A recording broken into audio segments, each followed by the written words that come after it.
ערב טוב, בעזרת השם נעשה ונצליח, והשם עלינו ברחמיו ירוויח.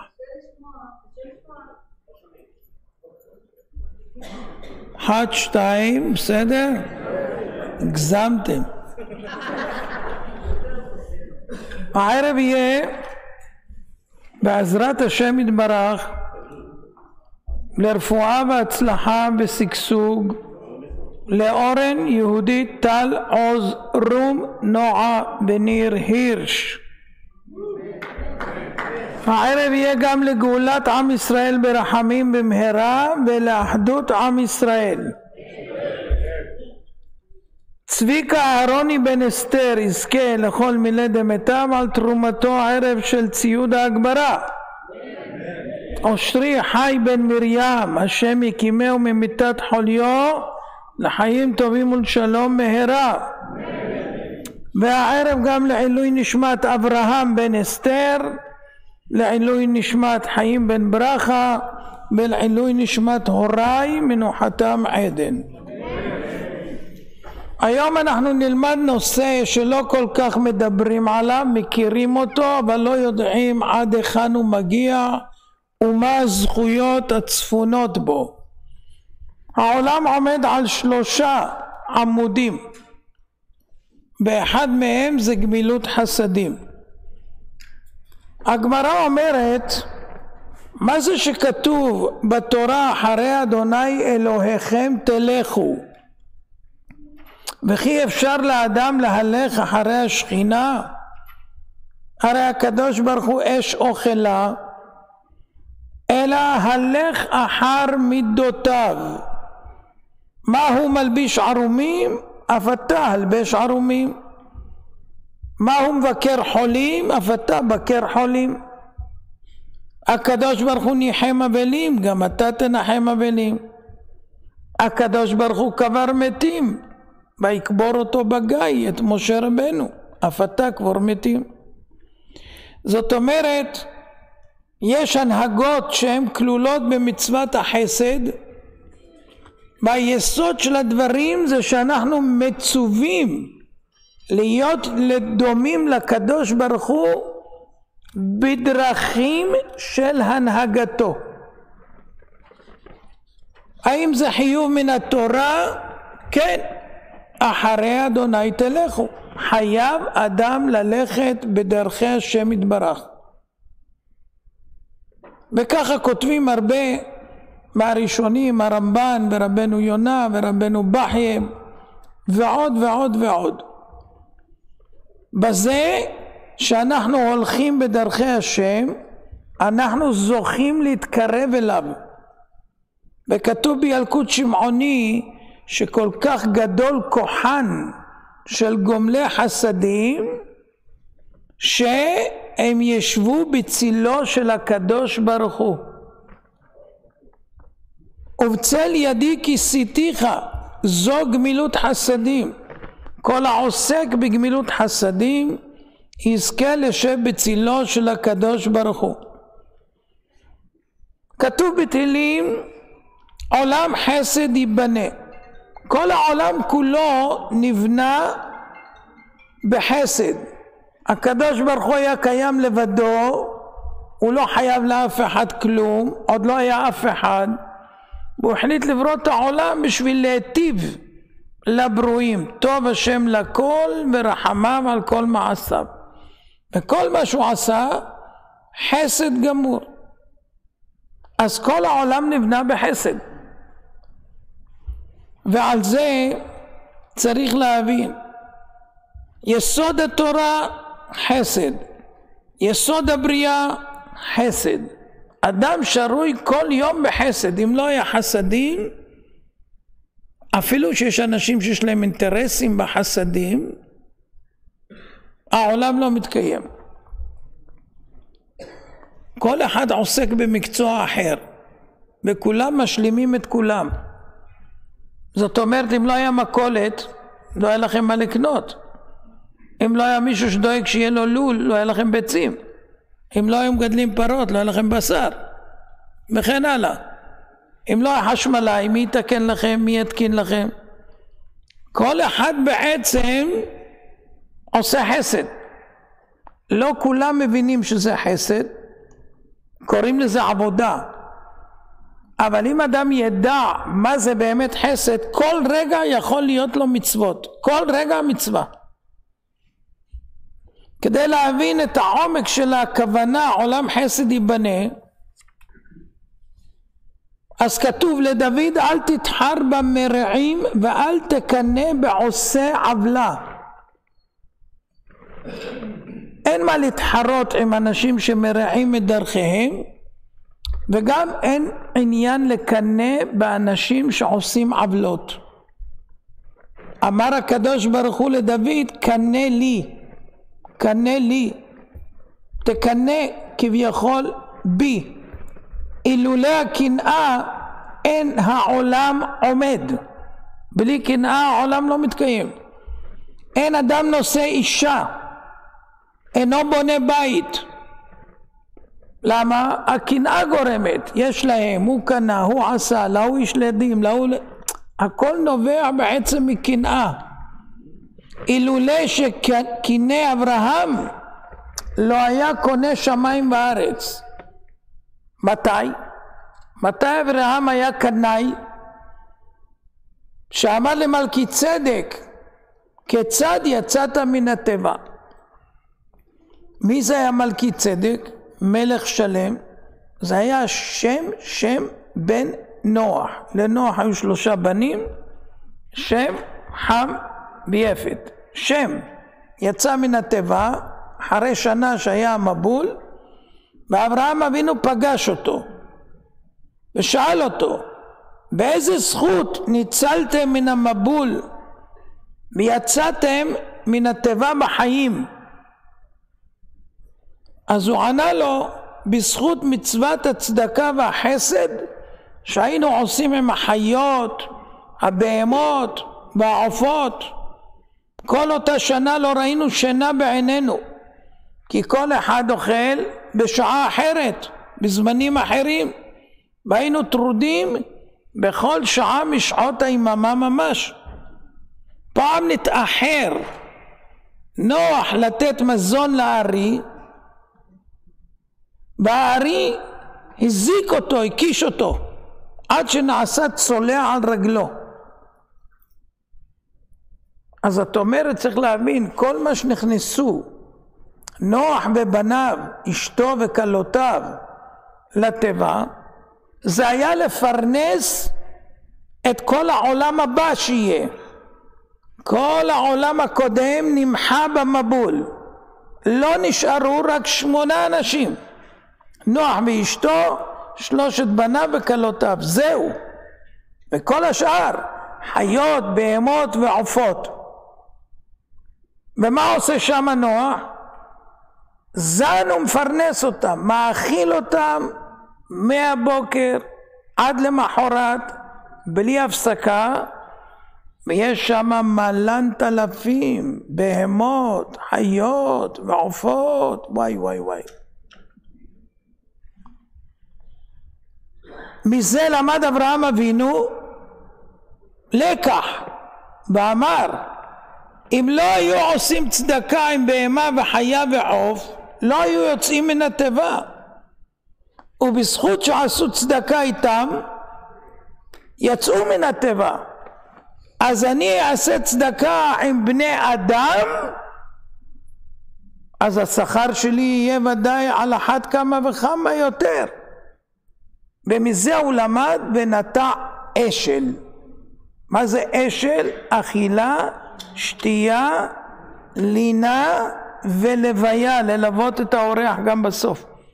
זאת אומרת, הוא פתח מקומות כמו בתי מלון, ששם יבואו אנשים והוא יאכיל וישקה אותם. כי הוא אמר, אם בזכות צדקה שעשו נוח ובניו עם בהמות, חיות ועופות, הם יצאו וניצלו מן המבול, וזו זכות כזאת גדולה שהם יזכו להקים עולם מחדש. בזכות נוח קם העולם מחדש. אז אני אעשה חסד עם בני אדם ואז ממילא ודאי שהשכר יהיה הרבה הרבה הרבה יותר גדול.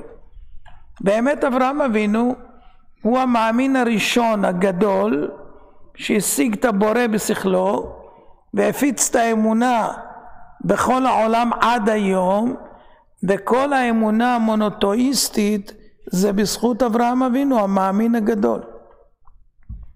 ומה הוא עשה? הוא דבק במידותיו של הקדוש ברוך הוא לעשות חסד. מה עושה הקדוש ברוך הוא?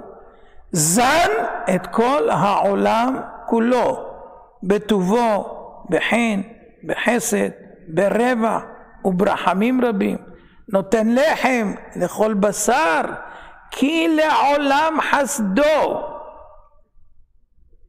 אז מה עשה אברהם אבינו? תפס את האומנות של הקדוש ברוך הוא. מה אמר לו הקדוש ברוך הוא? קנה בי. למי הוא אמר? דוד המלך, קנה בי. זאת אומרת, אדם צריך לדבוק במידות של הקדוש ברוך הוא. אני גם למדתי מאברהם אבינו. אם אברהם אבינו זן ופרנס גויים, עובדי עבודה זרה, וככה הקדוש ברוך הוא אהב אותו, ועוד הוא עשה, לא רק זן אותם באוכל. מה הייתה כל המטרה של האוכל? בשביל שישבו לאכול, גמרו לאכול, אמר להם תברכו למי שהאוכל שלו. אמרו לו ברוך אברהם. אמר לא, האוכל לא שלי, המוציא לחם מן הארץ, בורא פרי העץ, בורא פרי האדמה, זה הקדוש ברוך הוא. אם ברכו לקדוש ברוך הוא, לא לקח כסף. אם לא רצו לברך, תשלם. וככה את הנפש אשר עשו בחרן, ככה אברהם אבינו גייר גרים בשרה אימנו את הנשים. אז אני למדתי, אם ככה עושים עם גויים, עם עובדי עבודה זרה, כל שכן הם עושים את זה עם בניו של הקדוש ברוך הוא. אם מחזירים אותם בתשובה, וואי וואי וואי וואי וואי, כמה שכר. אתם נמצאים בלאס וגאס, אני לא יודע מי פה האנשים הכי עשירים, מי פה האנשים הכי מפורסמים, אבל אני מבין שמסתובבים פה מכל העולם האנשים הכי מפורסמים, נכון?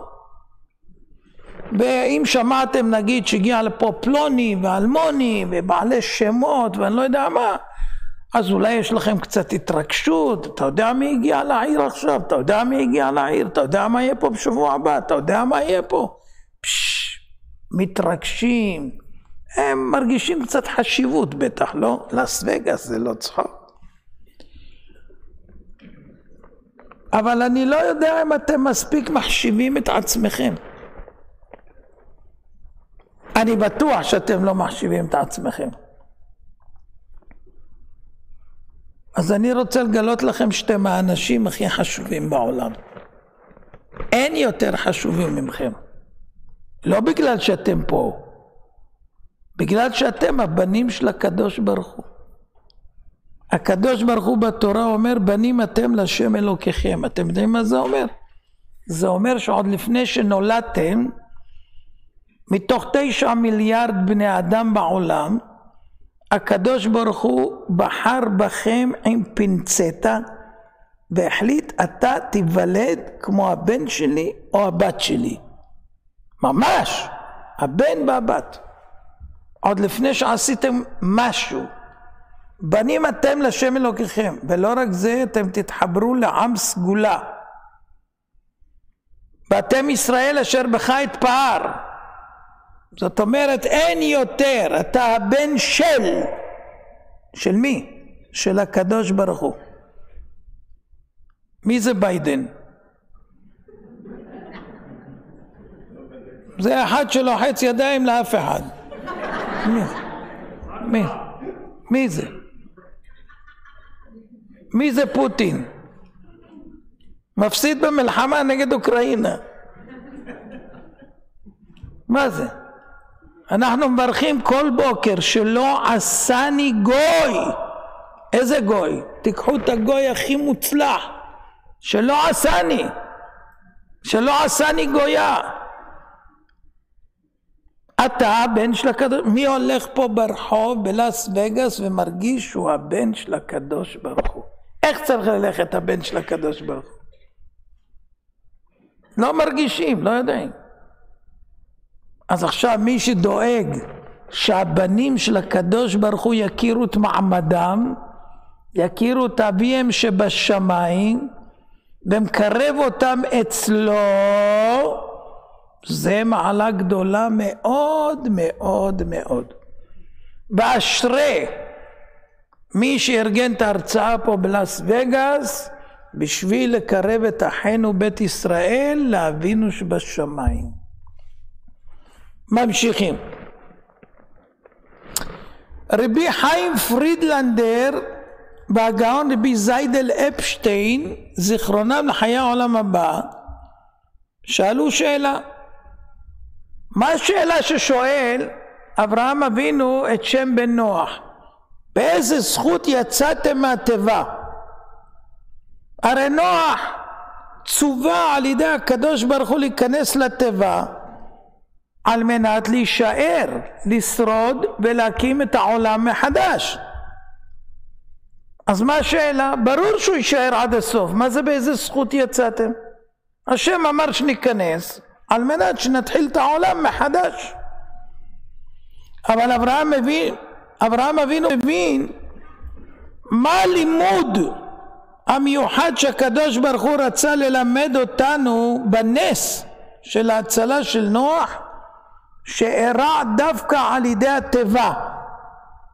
הקדוש ברוך הוא היה יכול להציל את נוח בלי תיבה. היה שולח אותו לארץ ישראל, כי לדעה מסוימת לא ירד מבול בארץ ישראל. אז היה שולח אותו לארץ ישראל, לא צריך את כל התיבה ושנה ולהיות מנהל גן החיות התנ"כי. בשביל מה הוא צריך שם כל יום מהבוקר עד הערב להאכיל את כל הבעלי חיים? ולמה לטרוח בלי הפסקה? בוא נגיד שהוא היה צריך לקחת תיבה ולהכניס שם את החיות, היה עושה לו יחטה בצד. הוא היה ביחטה והחיות שם, אתם יודעים איזה סרחון היה שם?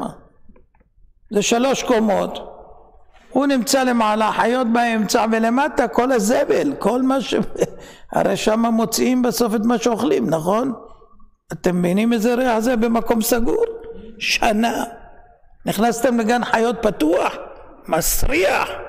פתוח, לא סגור. סגור. למה צריך לשים אותו שם? שים אותו בחוץ. אלא מה?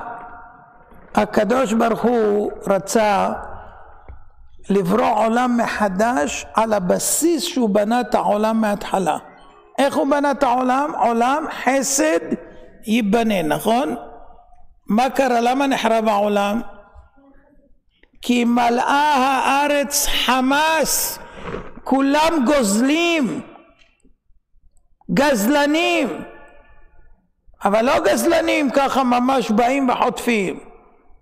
יש עכשיו חנות, יש שם שקדים, אגוזים, כל מיני דברים. כל אחד בא לוקח, אחד בודק טעים, לא טעים, יש מלח, אין מלח, ככה וגומרים לו את כל הסחורה. זהו. מלאה הארץ חמס. זהו. אמר הקדוש ברוך הוא, זה הפך מהכוונה של הבריאה.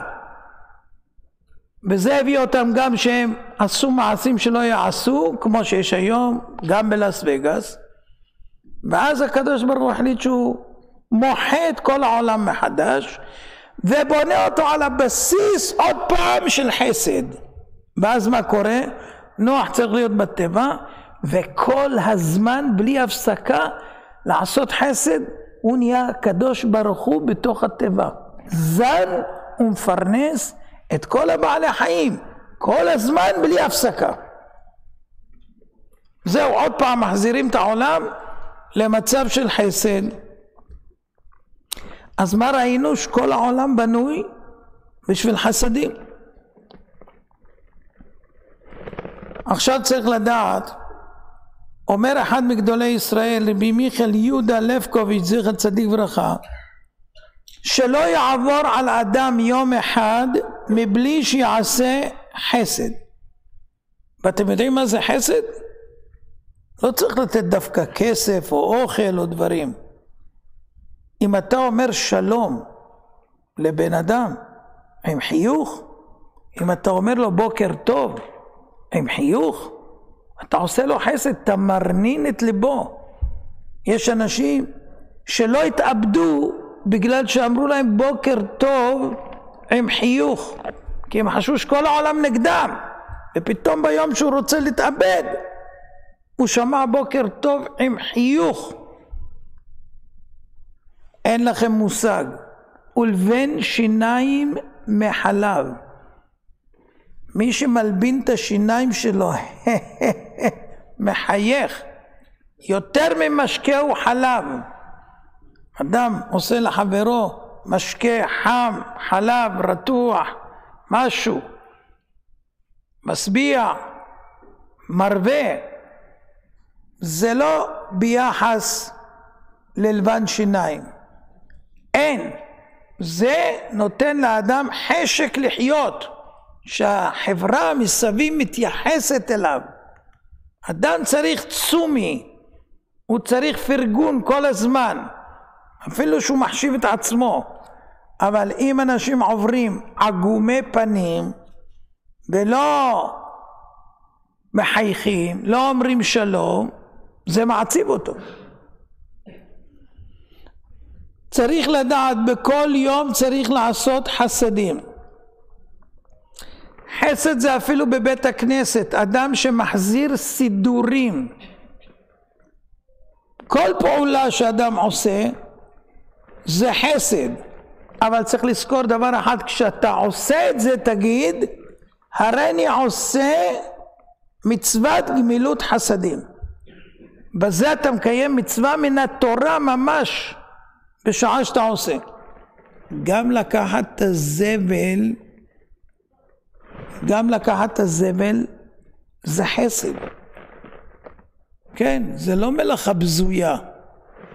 כי אם יש מצווה לעשות חסד, והמצווה היא מן התורה, זה לא משנה אם המצווה היא כזאת או אחרת, היא מצווה.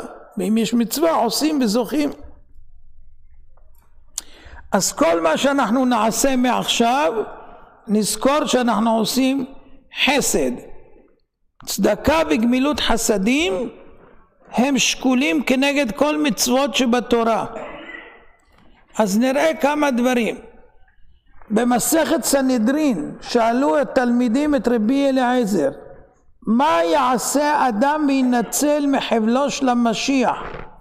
עכשיו יש צרות גדולות בעולם, רוצים לדלל את האוכלוסייה, רוצים להשתלט על האנשים, רוצים לשעבד אותם, רוצים לעשות איפוס גדול, לשלול את כל הזכויות של האנשים, לקחת להם את הרכוש, לעשות את כולם ככה מרוכזים במקומות וכן הלאה, וזהו, ולדלל את האוכלוסייה עד ל500,000,000.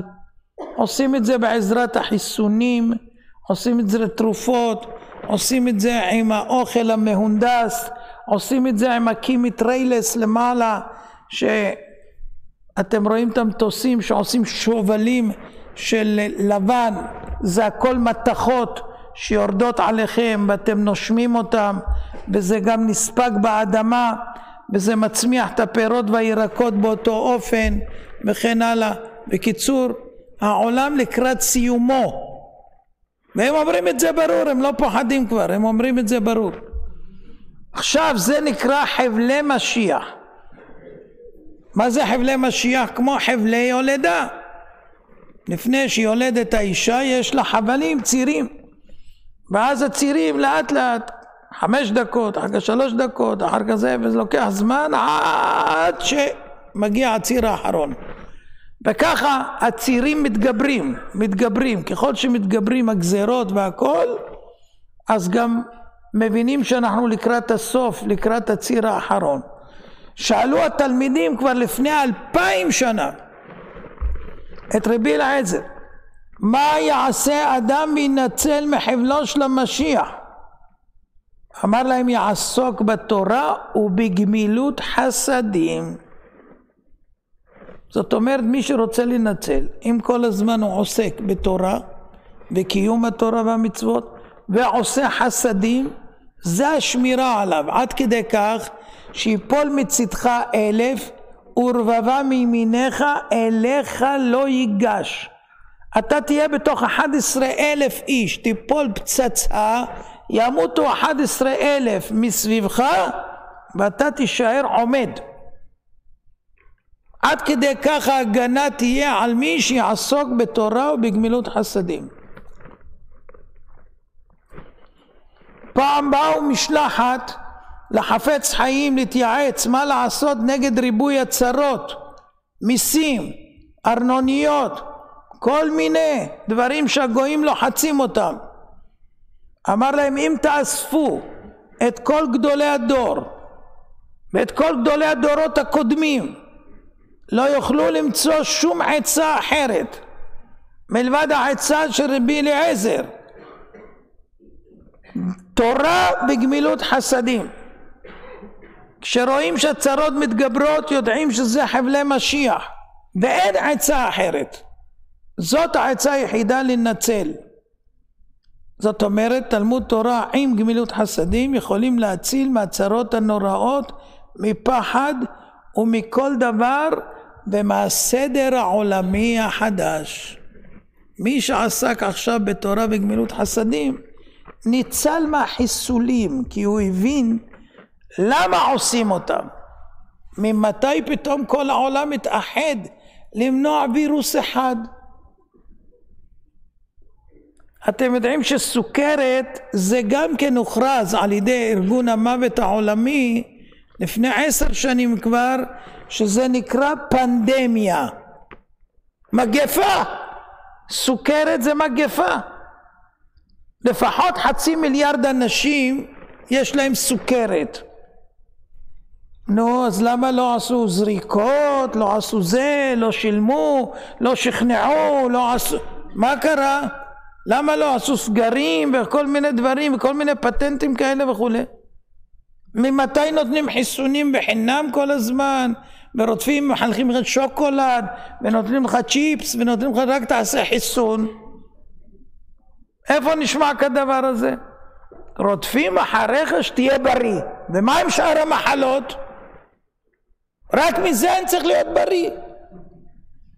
אז מבינים שזה תרגיל שעבדו על כולם והכניסו הרבה פחד, והפחד נותן לאנשים שזה, אני רואה אנשים עד היום נוסעים פה עם מסכה באוטו לבד, אין אף אחד.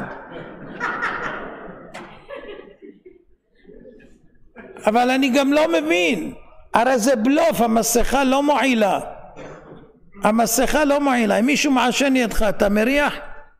אם אתה מריח אז זה חדר לך דרך המסכה, לא? אז הווירוס לא יכול להיכנס, הוא כזה קטנטן שבטח הוא נכנס. יותר מזה, ומה עם העיניים? מה, הווירוס לא חודר דרך העיניים? הוא חודר גם דרך העיניים. אז למה לא חיסו את העיניים? כי לא ידעו אחר כך איפה להתחסן. איי, אני אומר לכם, מבלפים את העולם ועושים מהעולם צחוק. מה זה צחוק? צוחקים להם בפנים. לא יאומן כי יסופר. אבל אולי עוד נחזור לזה. מכל מקום, מה עושים כשיש חבלי משיח? תורה וגמילות חסדים. אמר רבי אלעזר ברבי יוסף, צדקה וגמילות חסדים זה שלום ופרקליט גדול בינינו לאבינו שבשמיים. אם יש בינינו גמילות חסדים, זה גורם שישרור שלום בינינו לבין הקדוש ברוך הוא. זה הפרקליט הגדול. אתם יודעים, כתוב, בזכות מה יצאו אבותינו ממצרים? הם היו בגלות, בשעבוד, בצרות, בזכות גמילות חסדים שעשו. מה היה גמילות חסדים? היה ארץ גושן, מי ישבו שם? לוויים, שבט לוי, וכל העם התפזר במצרים. אלה שיצאו מגושן שועבדו, עבדו בפרך. אלה שעבדו בפרך פרנסו את שבט לוי בארץ גושן שלא עבדו בפרך, למדו תורה. מי פרנס אותם? המשועבדים. לא אמרו להם פרזיטים, פרנסו אותם. בזכות זה יצאו אבותינו ממצרים. גמילות חסדים שהייתה ביניהם, כי זה שאנחנו בינינו גומלים חסד, זה עושה שלום בינינו לבין אבינו שבשמיים. וכתוב בדבר הזה תאריכו ימים, זה גמילות חסדים. מי שמרבה בחסדים יאריך ימים. יותר מזה, מי שעושה חסדים תפילתו נשמעת. זרעו לכם לצדקה. מה כתוב אחרי זה? בעת לדרוש את אדוני. אתה תתפלל לקדוש ברוך הוא אחרי צדקה וחסד, הוא יענה לך. בואו נראה כמה דוגמאות. רבי חיים מוולוז'ין זכר צדיק לברכה אמר לבן שלו, והיה מוכיח אותו תמיד, כל האדם לא לעצמו נברא, רק להועיל לאחרים ככל אשר ימצא בכוחו לעשות. אף אחד מאיתנו לא נברא לצורך עצמו. אני נבראתי לצורככם ואתם נבראתם לצורכי, וכל אחד נברא לצורך השני. אין שום מצווה שהיא לי, כל המצוות לאחרים. פתוח תפתח את ידך, נתון תיתן, הענק תעניק, מצוות צדקה, הכל זה לתת, לתת, לתת, לתת, לתת, לתת, לתת. כל המצוות זה אנחנו לאחרים. אז אמר רבי חיים מוולוז'ין לבן שלו, תזכור, אדם לא נברא לצורך עצמו, אלא להועיל לאחרים ככל אשר יימצא בכוחו לעשות. זאת אומרת, כל הבריאה שלנו לגמול חסד ולהתדמות לקדוש ברוך הוא במידותיו. ורבנו יונה בספר שערי תשובה אומר שיש מצוות מן החמורות שהמון עם לא נזהרים בהם, ואחד מהם זה גמילות חסדים, שהיא מצוות עשה. חייב לטרוח בדרישת טוב לעמו ולשקוד בעמל נפשו גם על תקנת חברו, להדריך את חברו גם ברוחניות, בין אם הוא דל בין אם הוא עשיר. וזה מן החמורות ומן העיקרים הנדרשים לאדם. עכשיו נוכל להבין פסק של הגאון רבי אהרון קוטלר זכר צדיק ברכה. יהודי ישיש מעיר לקוד התפלל בישיבה בליל כיפור, והוא חש ברע ושהה בחדר ליד הישיבה, והתעניין הרב קוטלר במשך כל היום בשלומו. בשעת תפילת הנעילה, שזה הרגע הכי קדוש ביום הקדוש הזה, ביקש מאחד התלמידים, לך תתפלל יחד עם היהודי הקשיש החולה. והתלמיד שאל את הרב, מה, אני לא אתפלל תפילת נעילה בציבור?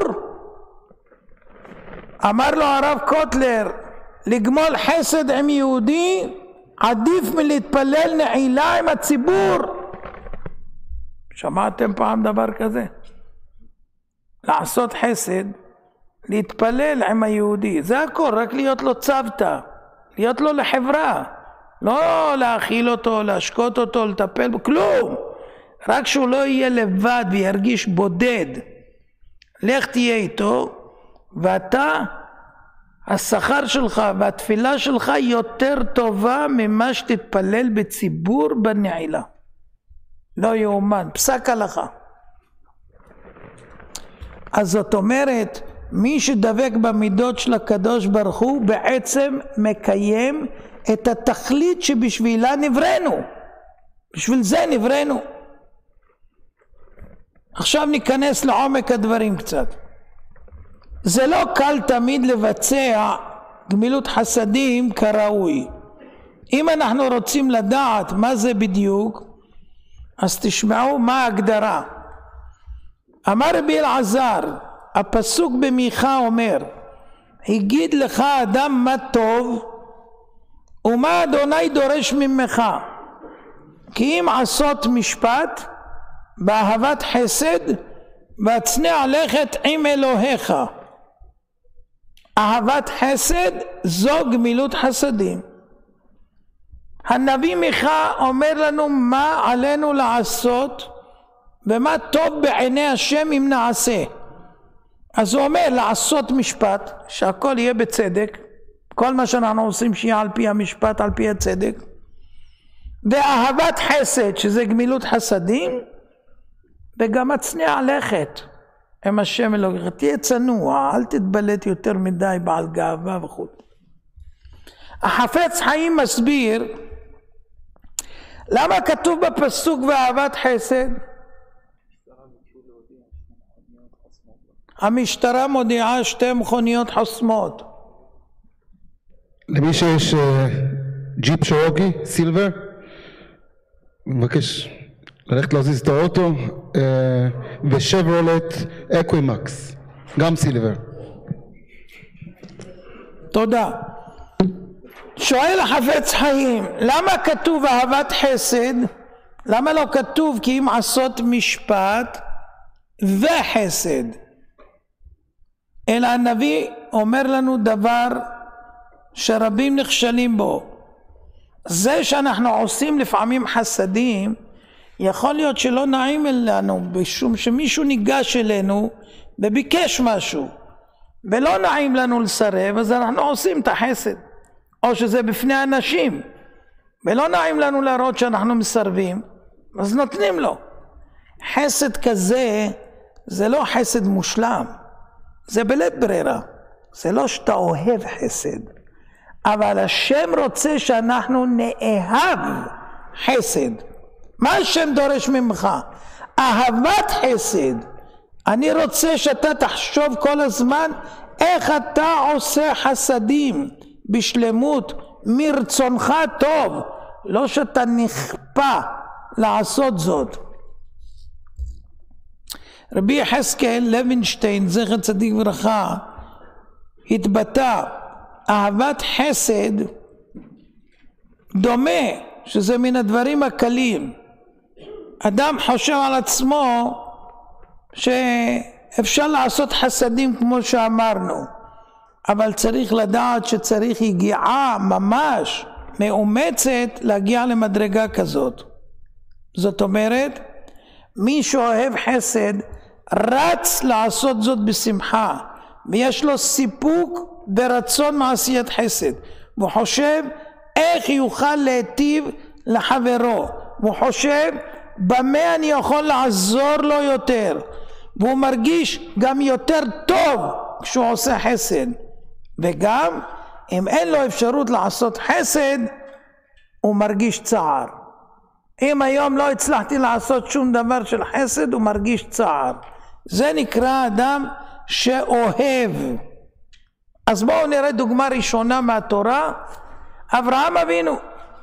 אברהם אבינו ביום השלישי למילה שלו, בן 100, כואב, השם הוציא חמה מנרתיקה לא להטריח אותו באורחים, כי הוא יודע שהוא רוצה אורחים. הוא יושב פתח האוהל כחום היום, השם הוציא חמה מנרתיקה, אין מי שמסתובב בחוץ, והוא מצטער למה אין אורחים. אדם במצב כזה מה היה אומר? ודאי שהוא פטור. מי שאנוס פטור. לא, בגלל שהוא אוהב חסד הוא לא מוותר, והוא מכריח את הקדוש ברוך הוא לשלוח מלאכים מן השמיים שיוכלו לעמוד בחום שהקדוש ברוך הוא עשה. כזה חום עשה השם שאף אחד לא יכול לצאת, רק מלאכים. ורק הוא רואה אותם, הוא רץ לקראתם, משתחווה, מתחנן, אל תעבור מעל עבדך, בואו תיכנסו וישר, מהרי לושי ועשי עוגות. מה זה? מריץ את כולם, את אשתו, את אליעזר, את כולם. ואל הבקר רץ אברהם, רץ בן 100 אחרי ניתוח, רץ, הכל בריצה, הכל בשמחה, הכל, והוא עומד עליהם, עומד בשביל שיהיה להם חברה, שלא השאיר אותם ככה לאכול וזה, ומתחנן. זה נקרא אהבת חסד, והקדוש ברוך הוא מפרסם את זה בתורה. ואברהם אבינו נקרא איש החסד. אין אדם במדרגה יותר גבוהה מאברהם אבינו. ומה הוא נתן להם לאכול? 3 שנדמו לו כמו ערביים, עובדי עבודה זרה. מה הוא נותן להם לאכול? הוא שוחט 3 שברים, ולכל אחד הוא נותן לשון כזאת. ראיתם פעם לשון של שור? ככה, מפה עד לפה. ככה. תחתוך אותה על 3, ותן להם גם חומוס וצ'יפס. למה אתה? את כל השור הוא שוחט בשביל לתת הכי טוב את הלשון. לשון בחרדל. שלמה המלך היה מאכיל על שולחנו לאלפים ולרבבות. מהעשירות שלו יש תיאורים כמה היה מכין. זה לא יאומן כי סופר. מאפיות שלמות ובקר וצאן ומה לא. אומרים ששלמה המלך במלכותו עם כל עושרו לא מגיע לנדבת ליבו של אברהם אבינו. כי אם לכל אחד שבא אליו מאלפים ורבבות הוא היה צריך לתת לשון, היה צריך שור שלם. עדרים כל בוקר. אז זאת אומרת, החסד של אברהם אבינו לא היה רק בלקבל אורחים. זה לבכות ממש אם לא מגיע. ולהתחנן, ולהשתחוות, ולעמוד, ולשרת, ובריצה, ובסיפוק, ולחנך את הילדים, את המשפחה, והכל, ולתת את הכי מובחר בעולם.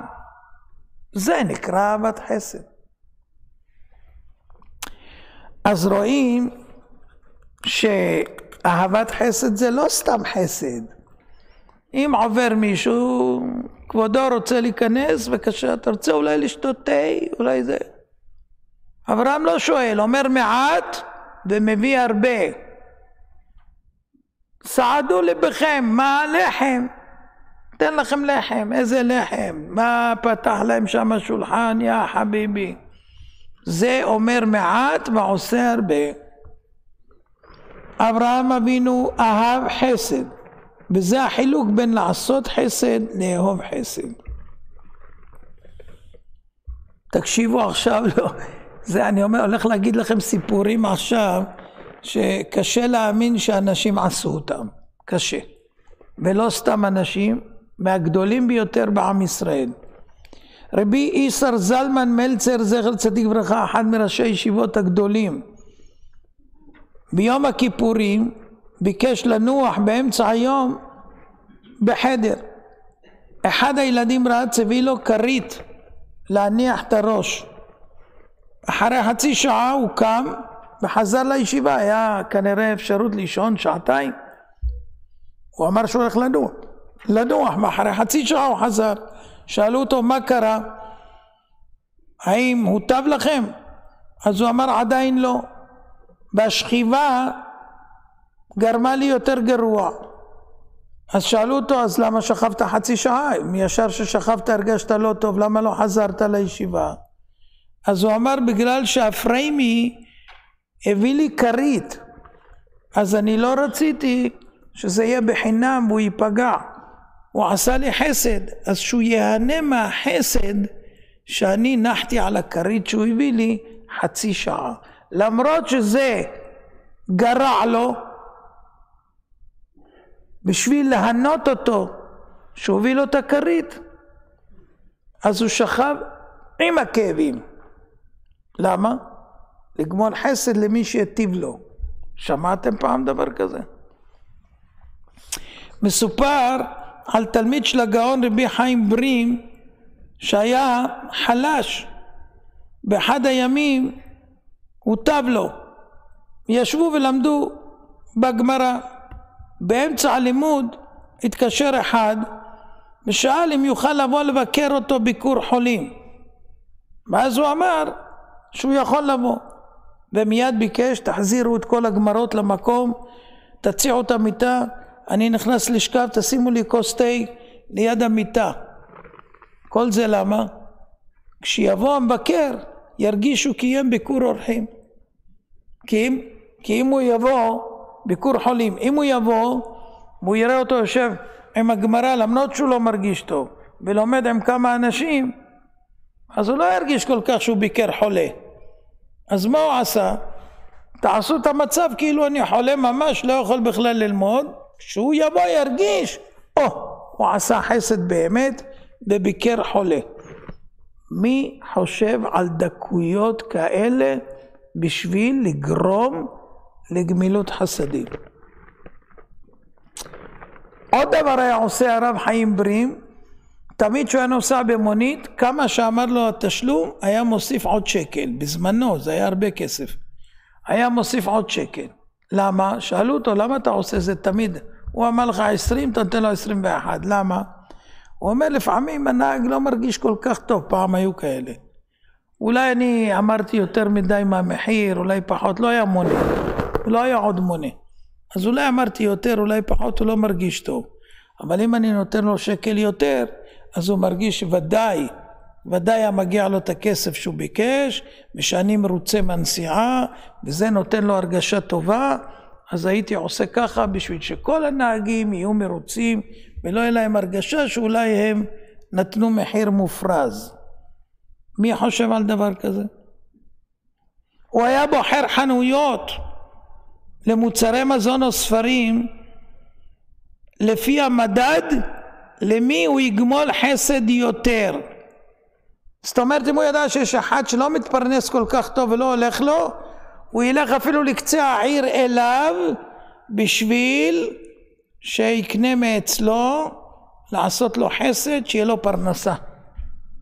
הוא היה מצלצל לחנות ומזמין ספרים, אפילו שהוא יודע שאם הוא הולך לחנות פה בקרוב, היא כבר נמצא שם הספרים, הוא היה מוכן לחכות שבוע, שבועיים, עד שהוא יזמין את הספרים בשביל לפרנס אותו.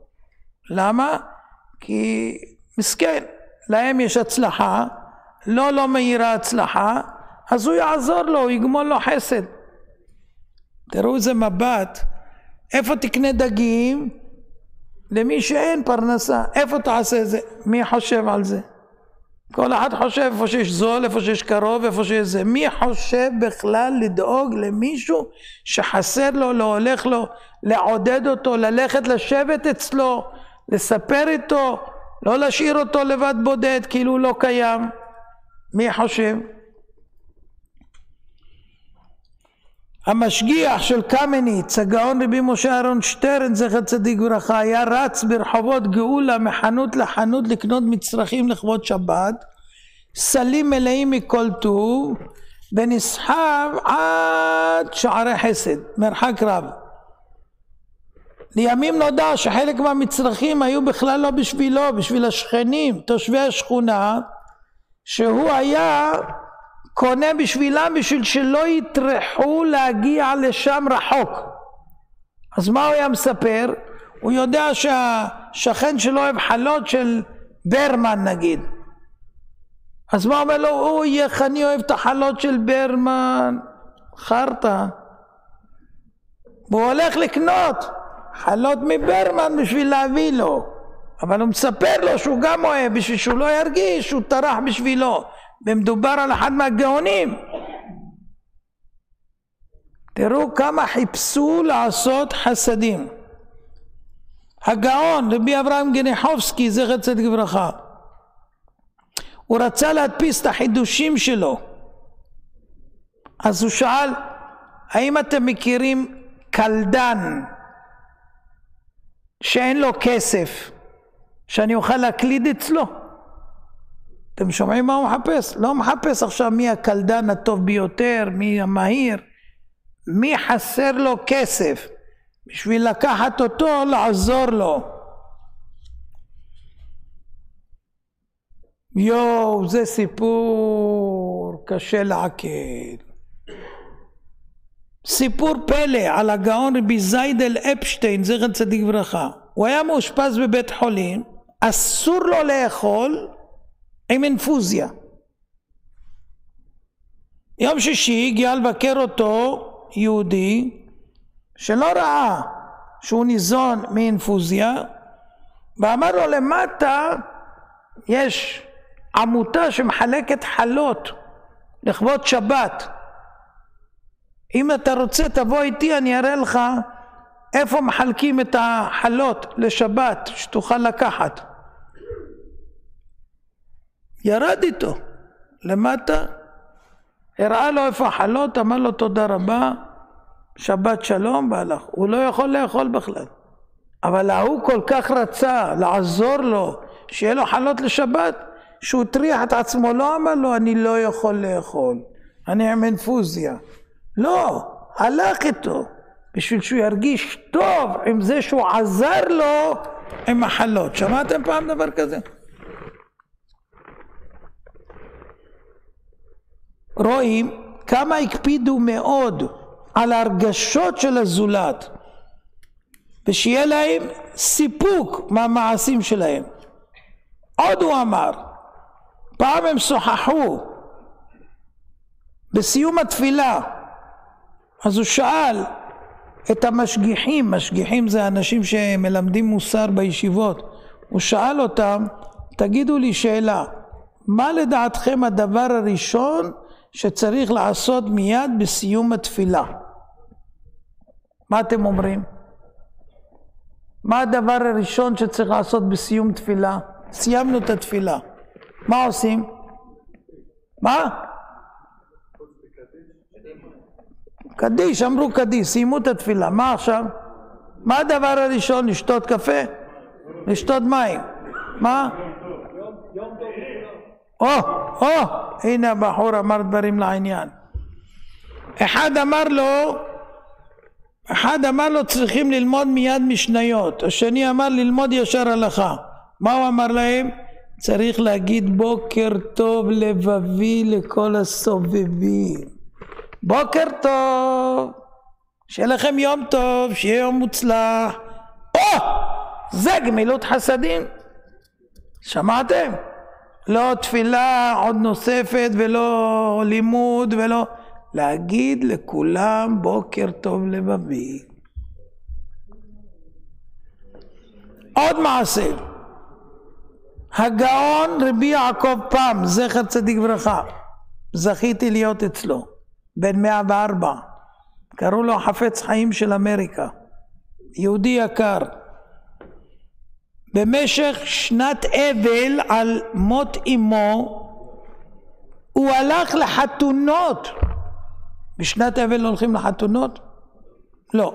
הוא הלך לחתונות כדי לאחל מזל טוב ולהרעיף מברכותיו לפני החופה. הוא לא נכנס שיש מוזיקה והכל.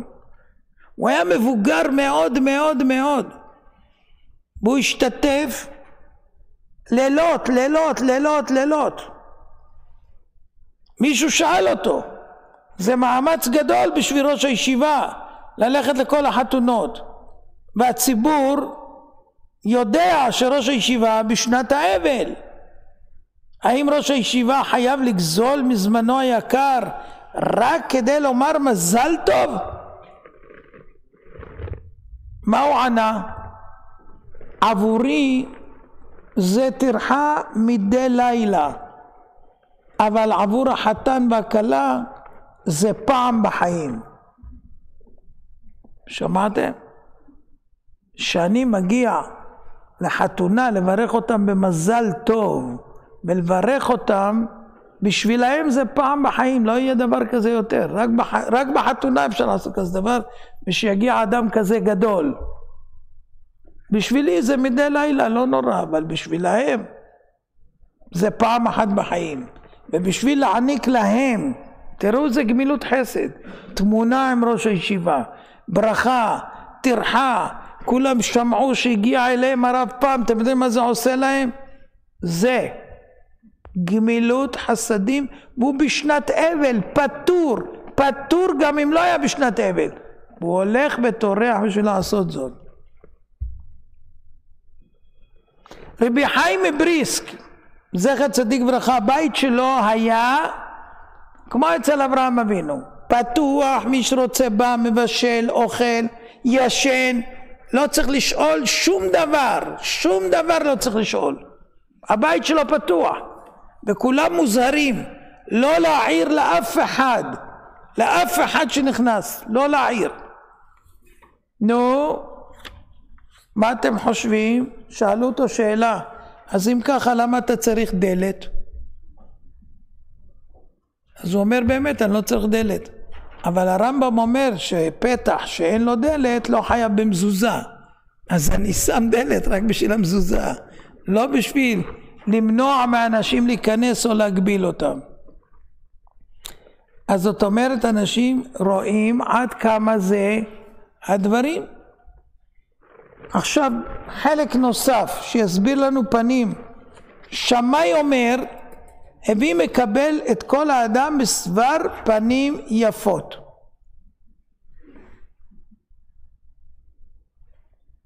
מה זה אומר? שמאי יודעים שהוא קפדן, הלל היה ענוותן, ושמאי אומר הביא מקבל את כל האדם בסבר פנים יפות. זאת אומרת זה חיוב. אם היה אומר הלל היינו אומרים זה הנהגה טובה, אבל אם שמאי אומר את זה, זה אומר שזה חובה. זאת אומרת אנחנו צריכים להאיר פנים לכל אדם, והביא מקבל את כל האדם בסבר פנים יפות. אז בואו נעמוד על הדברים קצת ונבין אותם. אמרנו שצריך ללכת בדרכי השם, להידבק במצוותיו ובדרכיו. עכשיו שמאי אומר, נו, זה אומר ששמאי אומר זה לא דבר פשוט, זה דבר שהוא חיוב. ואמרנו באהבת חסד, זה גמילות חסדים.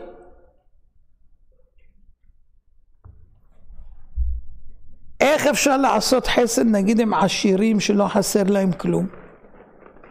איזה חסד אתה יכול לעשות לו?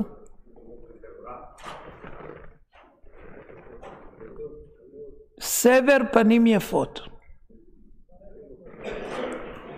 עכשיו תקשיבו, אמרנו ולבן שיניים מחלב, טוב המלבין שיניים לחברו יותר ממשקיע וחלב.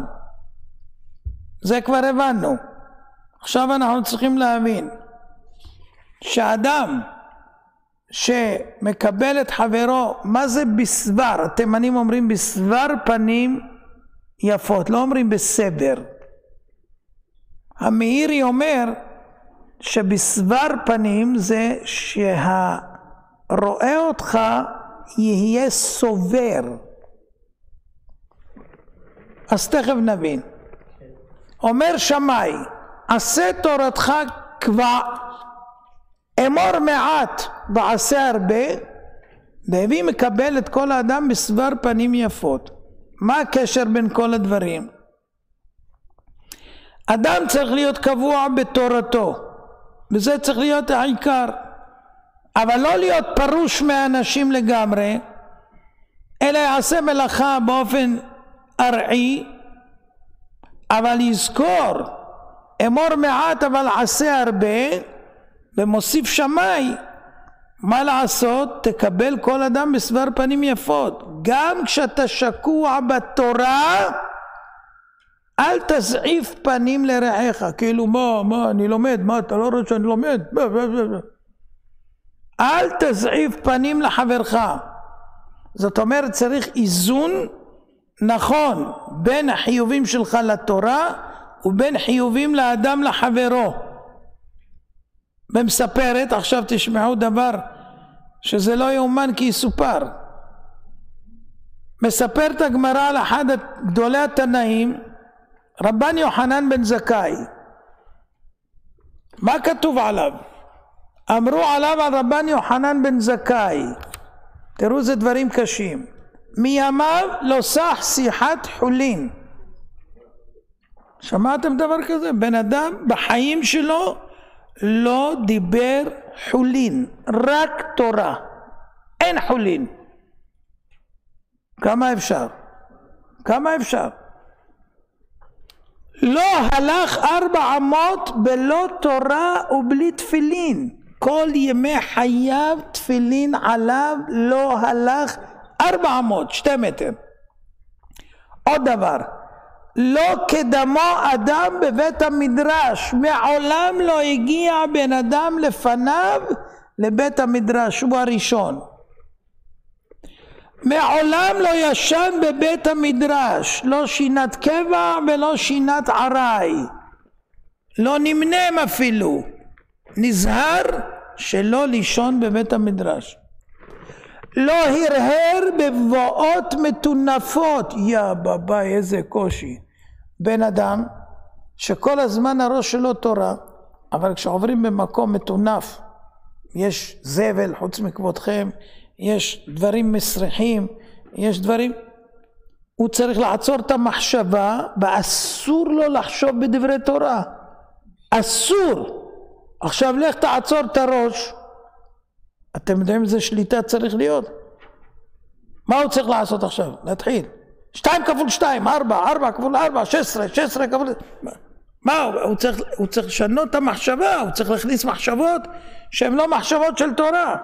מעולם הוא לא הרהר בדברי תורה במבואות המטונפות. ולא הניח אדם בבית המדרש ויצא, תמיד הוא יצא אחרון, אף אחד לא נשאר אחריו בבית המדרש. ולא מצאו אדם יושב ודומם, אלא יושב ושונה, לא תמצא אותו פתאום ככה, יושב ושונה, כל הזמן הפה שלו מדבר דברי תורה. ולא פתח אדם דלת לתלמידיו, אלא הוא בעצמו. התלמידים היו באים, דופקים בדלת, רוצים להיכנס, הוא לא שלח מישהו, תפתח לו, אין תפתח לו, הוא קם בעצמו, פותח את הדלת. ולא אמר דבר שלא שמע מפי ריבו מעולם, מעולם לא אמר שום שמועה שהיא לא מפי ריבו. וגם לא אמר עת לעמוד מבית המדרש חוץ מערבי פסחים וערבי יום הכיפורים לדברים הנצרכים. כזאת גדלות עצומה ונוראה הייתה לו לרבן יוחנן בן זכאי. ומתארת הגמרא עוד, אמרו עליו הרבן יוחנן בן זכאי שהוא לא הניח מקרא ומשנה, גמרא, הלכות ואגדות. זאת אומרת את כל התורה כולה הוא למד מאלף ועד תו. דקדוקי תורה, דקדוקי סופרים, קלים וחמורים וגזרות שוות, תקופות וגימטריות. שיחת מלאכי השרת הוא היה יודע, שיחת שדים הוא היה יודע, שיחת דקלים, הדקלים מדברים ביניהם הוא יודע, משלות כובסין ומשלות שועלים, כל מיני, משל בשועל אחד, משל בכובס אחד. דבר גדול ודבר קטן, דבר גדול יודע מעשה מרכבה, ודבר קטן הוויות דאביי ורבא. כל התורה, כל החוכמה הוא ידע. איזה השגות לבן אדם. אבל מה כתוב עליו? זה הקטע. כתוב במסכת ברכות דף י"ז, אמרו עליו על רבן יוחנן בן זכאי, לא הקדימו אדם שלום מעולם, ואפילו גוי בלאס וגאס. אף אחד מעולם לא הקדים להגיד לו שלום, הוא היה הראשון שמקדים. כל מי שבא לקראתו, שלום, שלום, שלום, שלום, גוי, יהודי, קטן, גדול, כולם. מעולם, מעולם, אתם יודעים מה זה המילה? זה הגמרא כותבת באחריות, מעולם. אדם כזה גדול, יש אנשים שקוראים לו דוקטור, אתה אפילו פציינט שלו, באת אליו, הוא לא אומר לך שלום בכלל. ואם אתה ניגש אליו, תיגש לאחות. הוא לא מוכן להסתכל עליך בכלל. ואפילו אם תגיד שלום, לפעמים הוא לא יחזיר לך. למה? הוא דוקטור. תקשיבו איזה בן אדם, זה מלאך אלוקים. איך הוא היה צריך להיות? שכולם יקדימו להגיד לא. מה פתאום שהוא יקדים? והוא מקדים לכולם. אתם שומעים את זה? זה מדרגות של יהודי ששומר תורה ומצוות ומבין מה זה הקדוש ברוך הוא, מה זה מצוותיו ומה זה גמילות חסדים. זה המסר שאמר שמאי. הביא מקבל את כל האדם, את כל האדם. אנחנו נקראים אדם ישראל. האדם זה גם הגויים. הביא מקבל את כל האדם בסבר פנים יפות. אז זאת אומרת, אנחנו צריכים לדעת שעד כדי כך אנחנו נדרשים, ואפילו כשאומרים שלום זה שם של הקדוש ברוך הוא, אבל כתוב שבכל אופן משום דרכי שלום שואלים בשלום הגויים. שואלים בשלום הגויים. הווה מקבל, מה זה אומר? כותב הראש, אל יהיו פניך זעומות נגד עוברים ושבים, קבל אותם בפנים מאירות. צריך להאיר פנים כשאתה הולך ברחוב אל מול כל אדם, לא לצער את העוברים ושבים. הווה מקבל את כל. מה זה כל? יש להסביר פנים גם לאלה שלא נעים לך לחייך להם. כן, יש מצב כזה שיש אנשים לא נעים לך לחייך להם. כל האדם.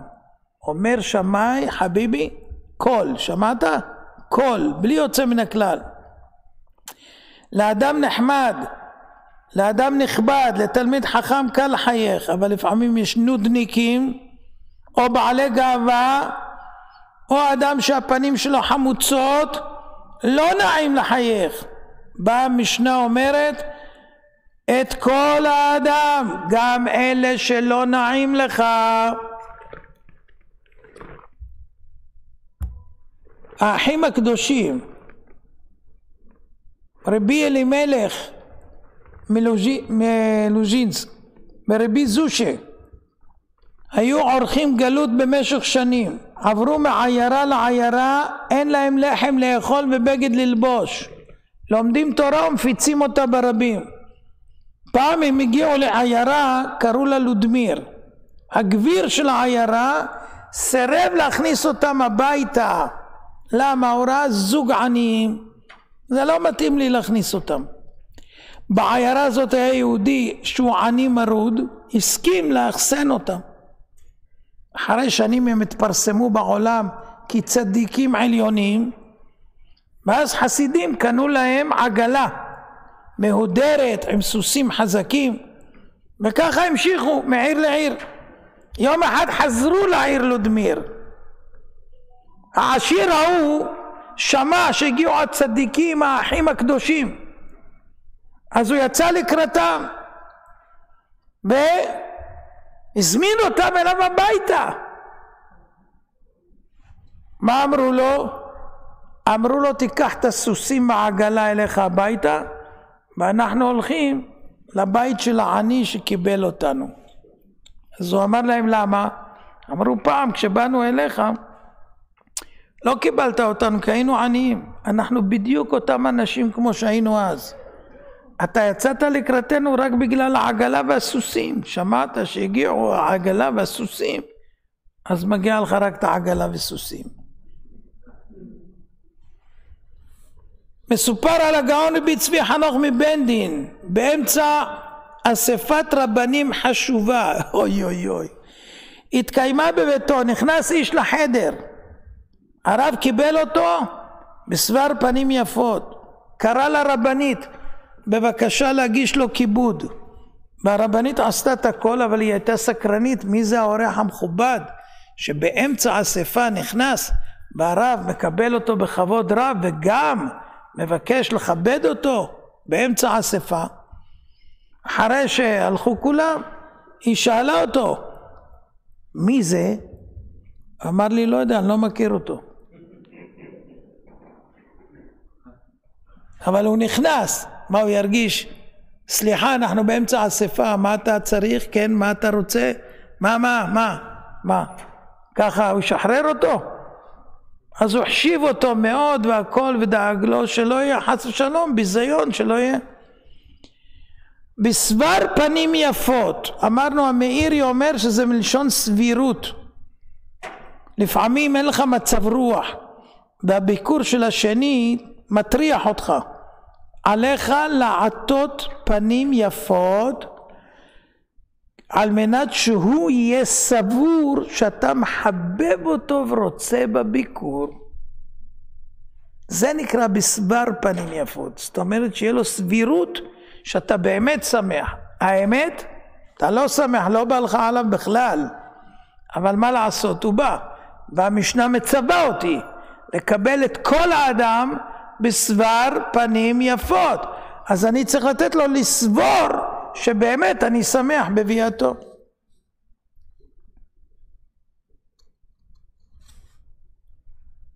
ידוע ומפורסם שרבי ישראל סלנטר ביום כיפור הלכו לתפילת כל נדרי, פנה למישהו בשאלה והוא לא ענה לו. למה? חרדת הדין הייתה עליו שהוא כבר לא שם לב שהרב פונה אליו. אז הוא שאל, וכי אני צריך לסבול מחרדת הדין שלו? גם אדם במצב שיש לו חרדת דין לא יכול לאבד את הראש ולא לקבל אדם בסבר פנים יפות. צריך להיות ערני לסובב. זה לא עבודה קלה, אבל מה לעשות, זה מה שאנחנו מחויבים. בעל חובת הלבבות אומר, צהלתו על פניו ואבלו בליבו. גם אדם שיש לו אבל בלב צריך שהצהלה תראה על פניו. לא צריכים לסבול מהמצב שלך אנשים שנפגשים איתך. אתם צריכים להקרין כל הזמן מאור פנים לכל הסובבים אתכם. גם החיים שלכם יהיו יותר טובים, וככה תקבלו גם פידבק מהאחרים. מי שיתרגל לזה יהיה מאושר. מישהו ראה פעם את הרב פרידלנדר, זכר צדיק לברכה, מדבר בטלפון ומחייך. מדבר ומחייך. מה אתה אומר? כן. וזה. אומר לו, מה אתה מחייך? הוא לא רואה אותך בכלל. הוא רק שומע. הוא אומר לו, כשמחייכים גם שומעים את החיוך.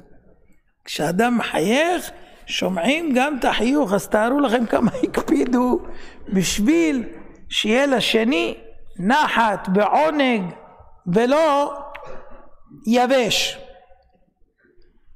כמה אפשר לגדול? יוסף הצדיק, תשמעו סיפור, אף פעם לא עמדתם על זה. מי יודע בזכות מה יוסף הצדיק יצא מהכלא והפך להיות המלך על כל העולם 80 שנה? מה אתה אומר? וואי, זה אלוף, זה כבר פעמיים הוא פוגע. כל הכבוד, תשמעו מה קרה. בספר מאמר מרדכי מביא הערה נפלאה. מה זה הביא מקבל את כל האדם בסבר פנים יפות? כמה אפשר להתפרנס מזה? אני אומר בלשון שלי, כן? כשאומרים אפילו בוקר טוב, מה זה יכול לעשות? יוסף הצדיק חבוש בבית האסורים, רואה את סריסי פרעה ואומר להם על הבוקר, מדוע פניכם רעים היום? זה יותר טוב מבוקר טוב. אתה רואה אחד עם פנים כאלה זועפות, אתה אומר לו בוקר טוב, הוא אומר איזה בוקר ואיזה טוב. אבל אתה שואל אותו, מדוע פניכם רעים היום? שאלה זו עדיפה. מה קרה בסוף? גמול לכך, שר המשקים סיפר לפרעה כי בבית האסורים יש איש שיודע לפתור חלומות. כשהוא שאל אותם למה פניכם רעים היום, סיפרו לו שחלמו חלום. הוא פתר את החלום, השתחרר שר המשקים, ואחר כך שפרעה חלם חלום, אז הוא חיפש מי יודע לפתור, ואז הוא אמר לו, אני מכיר מישהו שהוא היה אצלנו בבית הסוהר וכולי. והתגלגלו הדברים, הוציאו אותו מן הבור, נעשה מושל על בית פרעה, על כל ארץ מצרים, על כל העולם. בת של פוטיפר נהייתה אשתו אסנת, נולדו לו ממנה אפרים ומנשה, הציל את אביו ואת אחיו מן הרעב, ואחר כך יציאת מצרים וקריעת ים סוף גם היה בזכות יוסף, והכל מהתוצאה, מדוע פניכם רעים היום. אם היה אומר להם בוקר טוב, אף אחד לא היה יודע מה החלומות שלהם, ולא היה מתגלגל כל מה שהתגלגל. ההתעניינות שלו במצבם כדי לעזור אם אפשר, הביאה את כל השושלת הנפלאה הזאת. אתם מבינים מה יכול להיות לפעמים דבר כזה שאדם אומר משהו או מתעניין מה הוא יכול לגרום לעצמו. באבות דרבי נתן כתוב, והביא מקבל את כל האדם בסבר פנים יפות. כיצד? מלמד שאם נתן אדם לחברו כל מתנות טובות שבעולם, אבל פניו כבושים בארץ, כאילו לא נתן לו כלום. אבל המקבל את חברו בסבר פנים יפות, אפילו לא נתן לו כלום, מעלה עליו הכתוב כאילו נתן לו כל מתנות שבעולם. בהלכות צדקה כתוב, מי שנותן צדקה לעני מתברך בשש ברכות, אבל מי שמפייס אותו מתברך ב11 ברכות. זאת אומרת, בא עני, ביקש כסף ואין לך כסף לתת, אבל אתה יושב, מדבר על ליבו, העולם גלגל, ומנסה להרגיע אותו, ואתה יודע, זה אתה היום ככה, אבל מחר יהיה ככה, והנה תראה זה, והיה ככה ויהיה ככה, ואתה מפייס אותו, 11 ברכות. אדם כשמסביר פנים לשני, הוא מעניק לו את הלב שלו, תשומת לב. כולם רוצים צומי, נכון שאתם רוצות צומי? כן, מלא. ורוצים פרגון, כולם רוצים פרגון וצומי. זה המתנה הגדולה. בספר עלי שור הוא כותב, תינוק אם תביט בו במבט של חיבה יפזז, יצהל נגדך. אם תפנה לו פנים בזעף יבכה. תקשיבו טוב, אמהות ואבות, מי יודע מה מבריא ומפתח יותר את הילד? המזון שמגישים לו או הארת פנים שמראים לו? ילד שיגדל בלי הארת פנים זה כמו צמח שגודל בלי שמש, ואי אפשר שיהיה בריא בגופו ובנפשו. רק להאיר פנים, לא רק לתינוק, גם ילדים לא מצליחים במבחנים, לא מצליחים בזה, לא הכי מוצלחים, להאיר להם פנים, לפרגן להם, לחפש את הנקודות הטובות, לרומם אותם. אתה תבנה אותו, אם לא תהרוס אותו במו ידיך, ואחר כך תסתבך, לך חפש פסיכיאטרים ופסיכולוגים. אתם יודעים מה אני עשיתי? הנכדים שלי היום ציונים טובים, בינוניים. אמרתי להם, ילדים, מי שמביא 100 במבחן, 100 שקל. כולם היום 100. סבא, יש לי 4 מבחנים. סבא, יש לי 7 מבחנים. כולם אוספים מבחנים, באים אליי, מקבלים את הכסף, וזהו. מחכים למבחנים. מי מהתלמידים מחכה למבחנים? לא מחכים. אתה יכול בקלות, בהארת פנים, בשמחה, אתה יכול לבנות עולמות, אתה יכול לבנות אנשים. יכול וצריך לעשות. איך קיבלו בכלם בחורים חדשים? הייתה ישיבת כלם ידועה ומפורסמת. הגאון רבי משה רוזנשטיין מגדולי המוסר בדור עבר סיפר, כשהוא בא לכלם בפעם הראשונה הוא היה צעיר, הוא עמד בפרוזדור, מתבייש להיכנס כי לא מכיר אף אחד. פתאום נפתחה דלת, יוצא אברך, לוחץ לו את היד בהסברת פנים ואומר לו, שלום עליכם, מה שלומכם? איזה שמחה שבאת, ברוך בואך לשלום, בוא נטעם משהו, בוודאי אתה רעב מן הדרך. לוקח, מאכיל אותו, הוא שמח מאוד, והוא סבר שאולי הוא מכיר אותו מאיזשהו מקום. והנה עוד אברך יוצא, וניגש אליו אותו דבר, שלום, מה שלומך, ברוך בואך. מה יתברר? ככה מקבלים בכלם את כולם. זה חינוך. לסיום, נביא עניין שמסופר על הגאון רבי יעקב קמינצקי. בכל בוקר עשה הליכה רגלית לצורך בריאות. והיה עובר ליד ישיבה של כומר נוצרי. והיה מאחל לו בוקר טוב. פעם אמר אותו כומר, יש יהודי זקן אחד, כל בוקר מברך אותי בלבביות בוקר טוב. אחרי הפטירה שלו שנפטר הרב יעקב קמינצקי זיכרונו לחיי עולם הבא, התפרסם בשם הכומר בעיתון הארצי הסיפור הזה. כי זאת הייתה הנהגה של גדולי ישראל להיות מסבירי פנים. יש מעשה מדהים. היה מפעל, היו בו 2 שוחטים יהודים. בסוף היום הם היו צריכים להמליח את הבשר, הם נכנסו למקרר, נסגר עליהם המקרר, והם נתקעו בתוך המקרר, אי אפשר לצעוק, זה גם בסוף המפעל, כולם הלכו הביתה, זהו, הם הלכו וקפאו, זהו, עוד כמה, זה נשימות אחרונות, הולכים למות. פתאום פותחים את הדלת, והם מחלצים אותם ברגע האחרון, והם נשארים בחיים. מה התברר?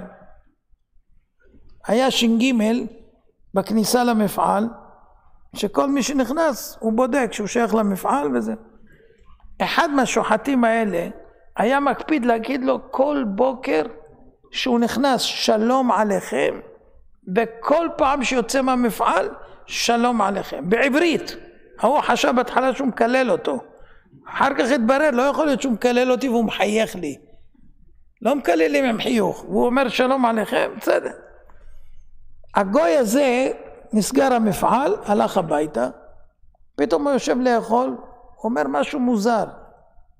היום הבן אדם הזה לא אמר לי שלום עליכם, בכניסה הוא אמר לי, ביציאה הוא לא אמר לי. אולי קרה משהו שהוא לא יכול לצאת. ישר הוא צלצל למנהלים, הפעילו שם אנשים, רצו מיד, וככה הצילו אותו. מה הצילו אותו בסוף? שלום עליכם. אתם יודעים מה זה שלום עליכם? מה האדם יכול להרוויח? טוב, עכשיו אני עובר לחלק הכי חשוב, ואנשים ישמחו. החזקתם מעמד עד עכשיו, יפה, אז תקשיבו. החלק עכשיו של גמילות חסדים, זה חסד בתוך הבית עם אשתו ועם בניו. טעות גדולה מושרשת, שחסדים עושים עם אנשים רחוקים, גמילות חסדים, מבקרים חולים, מנחמים אבלים, שמחים חתן וכלה, אבל לסייע בבית ולעזור לאשתו, הם לא מחשיבים חסד. יש לה תפקידים, ואני יש לי תפקידים, כל אחד עם התפקידים שלו. אני שר החוץ והיא שר הפנים. ככה הבן אדם. כדי לעקור את המחשבה הזאת, אז בואו אנחנו נתקדם ונבין. כמובן, אדם צריך לעזור בתוך ביתו, הוא לא חייב לעשות את כל הדברים, אבל הוא צריך להקל על העול של אשתו, ואם הוא שואל תורה מה תהיה עליה, אז בסדר, מזה ומזה אל תנח ידך, כי ישרים דרכי השם וצדיקים ילכו בם, ופושעים ייכשלו בם.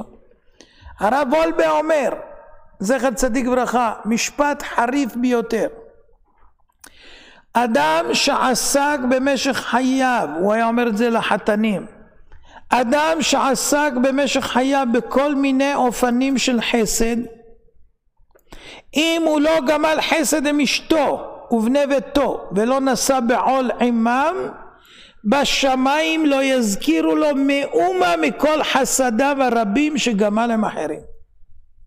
זהו, כל מה שעשית בעולם לא נחשב כלום בשמיים. למה? כי אם עשית את החסדים האלה בחוץ ולא בפנים, זה רק בגלל הכבוד שקיבלת. אתה פשוט בעל גאווה, מחפש כבוד. שם מעריכים אותך, בבית אתה חייב לעזור. לא מקבלים כבוד. אז אתה לא עושה. אז החסדים שלך לא היו למטרת חסדים. הם היו בשבילך. בשבילך לא יזכירו לך שום דבר. והגאון, וואי, זה אחד מגדולי ישראל, רבנו חיים ויטל, תלמיד של הארי הקדוש. הוא אמר, מידותיו של האדם נמדדות אך ורק כפי יחסו אל אשתו. אתה רוצה להעריך בן אדם איזה מידות יש לו? תראה מה היחס שלו לאשתו. לכן יש להתבונן לדעת שהחסד שמקיימים בתוך הבית הוא העיקרי.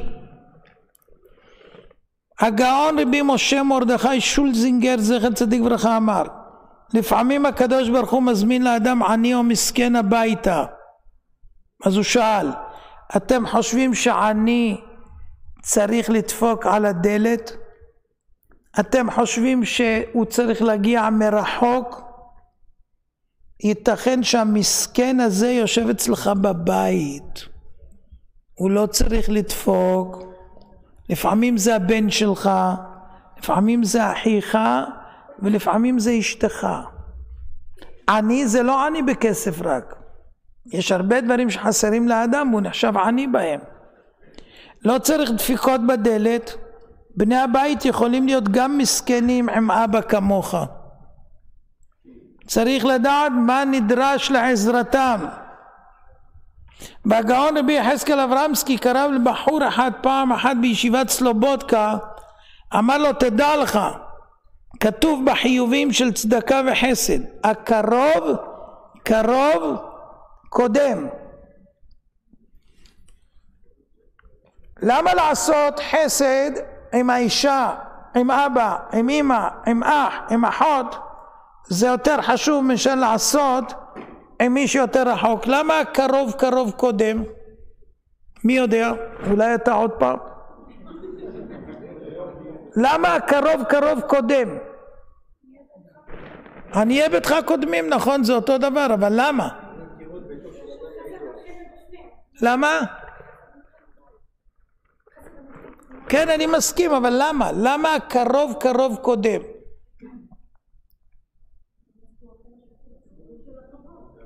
איך? מה זה כבוד?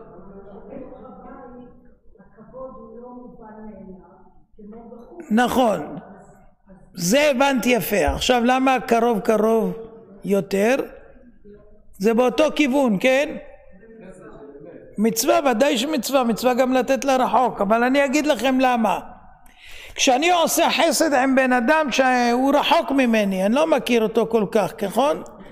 כשהוא צריך לקבל, יש לו קצת בושה. כל מי שמקבל, יש לו בושה. אתה רוצה לשתות? אפשר, אפשר. למה הוא אומר אפשר? כי הוא מתבייש להגיד כן, שהוא צריך, שהוא נזקק. הוא מתבייש. אבל ככל שאתה עושה חסד עם מי שקרוב, הוא לא מתבייש בכלל. זה חסד גמור, שאין בו שום בושה. אם האישה מבקשת משהו ואתה נותן, היא תתבייש? או הפוך? אף אחד לא יתבייש, כי זה טבעי, זה ברור. אחד צריך אבל אם יבוא אדם זר השכן, יש לכם אולי עגבנייה? אז הוא מתבייש. אז לכן, התורה רוצה שהחסד יהיה מושלם. אז היא אומרת לך, איך תעשה חסד מושלם? הקרוב, קרוב קודם. קודם כל מי שיותר קרוב, קודם, כי אז אתה תצליח לעשות חסד מושלם. בלי לבייש אתה מקבל. זה דבר גדול מאוד שצריך לראות. ולכן, מי שנותן צדקה, המעלה הכי גדולה בצדקה, זה שהנותן לא יודע מי קיבל, והמקבל לא יודע מי נתן. איך עושים דבר כזה? נגיד באים לרב, אומרים לו, כבוד הרב, קח, תיתן צדקה למי שאתה מבין. אז ברגע שהוא נתן לו, לא יודע מי יקבל. והמקבל שייתן לו הרב, לא יודע מי נתן. אז אין בושה. אז ממילא זה הצדקה, וזה כופה חרון אף. אפילו אם יש על בן אדם חרון אף מן השמיים שרוצים לתת לו חס ושלום משהו קשה, זה יכול לכפות. לכפות זה כמו שאני כופה על הכוס ולא רואים את הכוס. זהו, לא יהיה חרון אף. עד כדי כך כשעושים מצוות כמו שצריך, מה יכולים להינצל ומה יכולים לזכות. כתוב בשולחן ערוך בהלכות צדקה יורה דעה רש נון א', הנותן לבניו ובנותיו הגדולים, גדולים כבר, שאינו חייב במזונותיהם, נותן להם צדקה, כדי ללמד את הבנים תורה, כדי להנהיג את הבנות בדרך ישרה, וכן הנותן מתנות לאביו, וכל אלה צריכים את זה. הרי זה בכלל צדקה ולא עוד אלא שצריך להקדים לאחרים. עד כמה זה מגיע? תשמעו. הרב הגאון רבי בן ציון אבא שאול זכר צדיק ברכה בשו"ת אור לציון חלק ב' פז שאלה כ"ד כתב דברים ברורים. שאלו אותו, האם נשים חייבות להתפלל את כל התפילות? 3 תפילות. האם חייבות לומר את כל סדר התפילה? כמה אתם חייבות? מי אמר לכם? אישה צריכה להתפלל 2 תפילות ביום לפחות, אם אפשר 3 עדיף, אבל בתוך הדברים הוא כתב ככה, אישה מטופלת בילדים ועסוקה בכך כל היום פטורה לגמרי מן התפילה. עוד, ומכל מקום אישה מטופלת בילדים ועסוקה בכך כל היום ואין לה פנאי במשך היום להתפלל, פטורה לגמרי מן התפילה, שהרי כעוסק במצווה הפטור מן המצווה, וככה גם דעת החפץ חיים זכר צדיק ברכה. עכשיו תקשיבו, היא גם לא חייבת בתפילת תשלומין. אישה שפספסה יש לה חיוב של תפילת תשלומין. והוא הדין איש, אם האישה אינה בבית, נגיד הלכה ללדת, הבעל צריך לטפל בילדים, לא מוצא זמן להתפלל, פטור מן התפילה, משום שהוא עוסק במצווה וגם הוא לא חייב בתשלומים. שמעתם דבר כזה? זאת אומרת, מי שמגיש עזרה בבית מקיים מצוות חסד מן התורה, והוא נקרא עוסק במצווה, פטור מן המצווה. עכשיו תשמעו דבר, מרים הצדקת, אחות משה רבנו, הצטערה על ידי שנהייתה מצורעת, הצטרעה והוסגרה 7 ימים. כל עם ישראל, מיליונים, המתינו 7 ימים עד שהיא תרפא. למה? חסד מידה כנגד מידה. אח שלה, משה הפעוט, היה בתיבה, היא לא הלכה משם, המתינה לעזור לו במצוקתו, ותתצב אחותו מרחוק לדעה מה יעשה לו. בזכות אותה המתנה ליד המים היא זכתה שיהיו מים לישראל במדבר 40 שנה. שתו כל ישראל בזכות בארה של מרים. הבאר של מרים שנבעה מן הסלע היה בזכות זה שהיא עמדה ליד המים.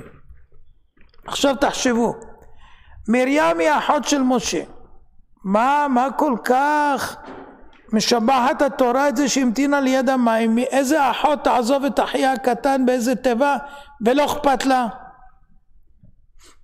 זה אחיה. אבל מה רואים מפה? גמילות חסדים עם בני משפחה אינו נופל מחסד עם אנשים זרים. אין יותר טבעי מאחות שתשמור על אחיה הקטן, שלא יטבע, שלא ימצאו אותו, שלא יעשו לו משהו. זה הדבר הכי טבעי, אבל זה חסד.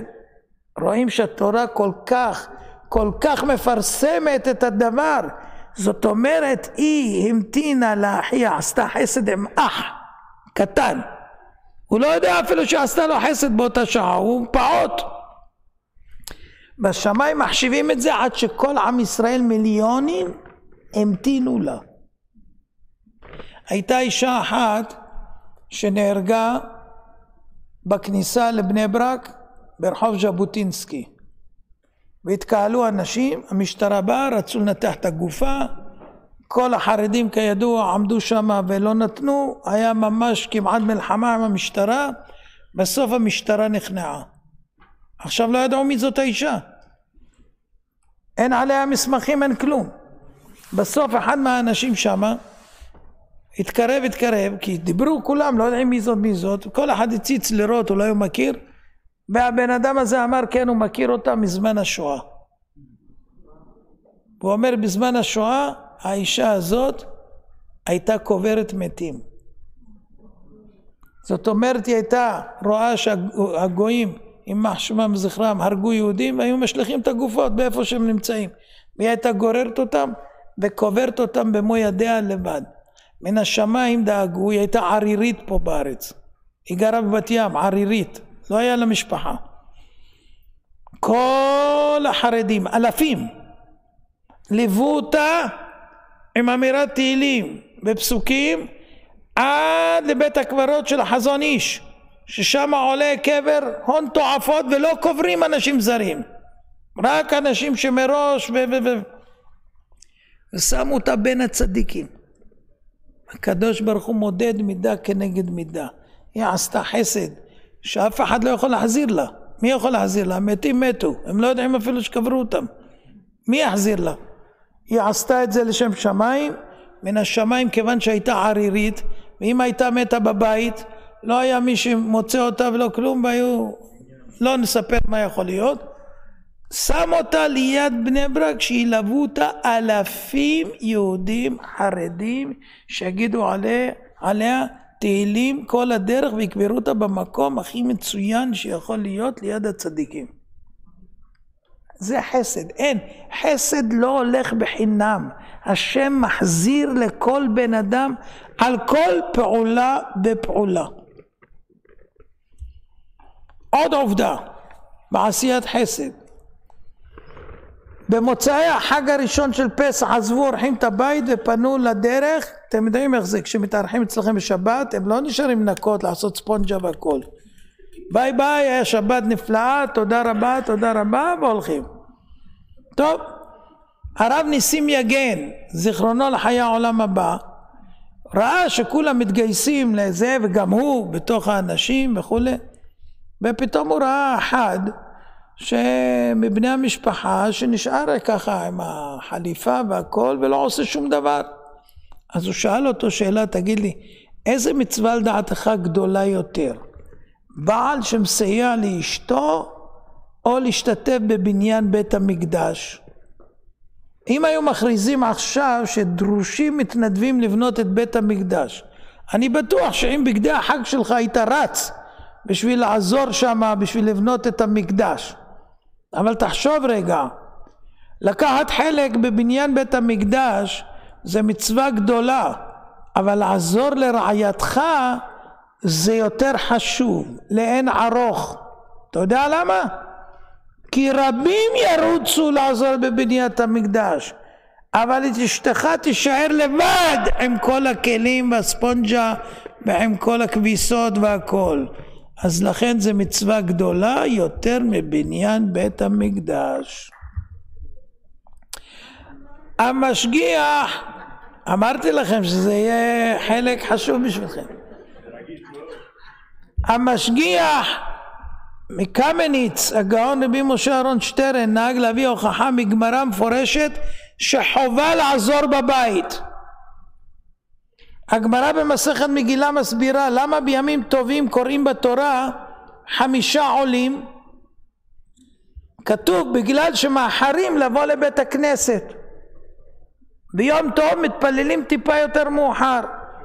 רש"י אומר, תקשיבו, סיבת האיחור מפני שצריכים לטרוח בהכנת סעודת יום טוב, והיעבץ מקשה, לכאורה דברים תמוהים. מלאכת הבישול זה הנשים, למה שיאחרו הגברים לבוא לבית הכנסת? והוא מתרץ, בזמן שהנשים עוסקות בבישול, הבעלים שומרים על הילדים, אז לכן מאחרים ביום טוב לבית הכנסת, עד כדי כך. אברהם אבינו רודף צדקה וחסד, במעשה אבות סימן לבנים, והוא גמל חסדים עם שרה אשתו, ואמר הרב יחזקאל אברמסקי, אני זכיתי ברוך השם לזקנה בגלל החסד שעשיתי בבית. אדם זוכה לזקנה בזכות שעוזר בבית. הסטייפלר, זכר צדיק ברכה, אמר לאברך בן תורה, אדם שהיה מתמיד בלימוד התורה, הוא אמר לו, תשמע, אשתי היא יראת שמיים, והיא רוצה בכל ליבה שאני אלמד ואקדיש את כל כולי לתורה. אמר לו הסטייפלר הקדוש, זה היא צודקת, זה המצווה שלה. המצווה שלה שאתה תהיה בן תורה אמיתי, אבל המצווה שלך זה לעזור לה. לה יש מצווה, אבל גם לך יש מצווה לעזור לה. הרב רבי נפתלי אמסטרדם, זכר צדיק ברכה, סיפר, אחר נישואיו, שאל אותו הגאון, רבי ישראל סלנטר, זכר צדיק ברכה, אתה עוסק בגמילות חסדים? אז הוא אמר לו, אין לי כסף לנהל גמילות חסדים. אמר לו, לא לזה התכוונתי. בבית עם האישה אתה עושה חסדים או לא? זה היה אחד מגדולי ישראל. זאת אומרת, צריך לעשות חסדים עם האישה ועם בני הבית.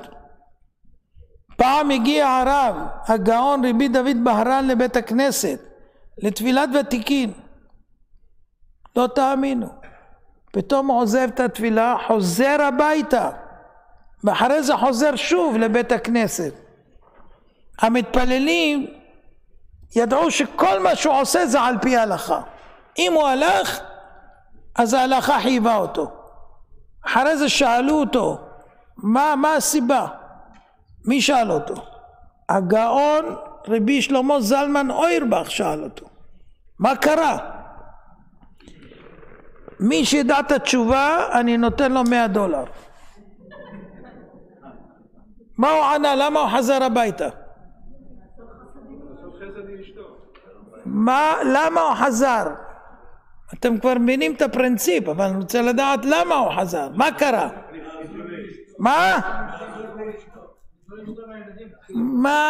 מה קרה? השאלה היא, אחד מגדולי ישראל בא להתפלל תפילת ותיקין, פתאום הוא עזב את התפילה, הלך הביתה, ואחרי זמן הוא חזר עוד פעם לתפילה. כולם יודעים שהוא רק עושה דברים על פי ההלכה, לא יוצאים באמצע התפילה סתם. משהו קרה על פי ההלכה שחייבים לצאת. הוא יצא וחזר. שאלו אותו, למה יצאת וחזרת? אז הוא ענה. מה הוא ענה? שכח לסגור את הגז.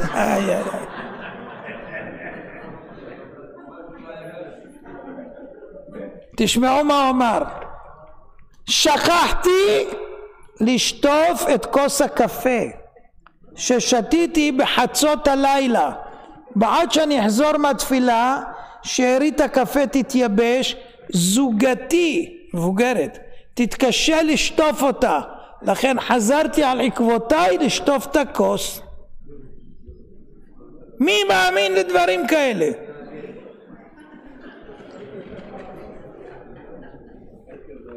פעם הגאון רבי שלום שבדרון, זכר צדיק ברכה, ראה אותו, את רבי דוד בהרן, רואה את אשתו נושאת פחי מים, פעם היו מביאים פחים מהבאר, הוא רץ לעזור לה והוא אומר, לשם מצוות חסד, לשם מצוות חסד, לשם ככה הוא רץ ואומר.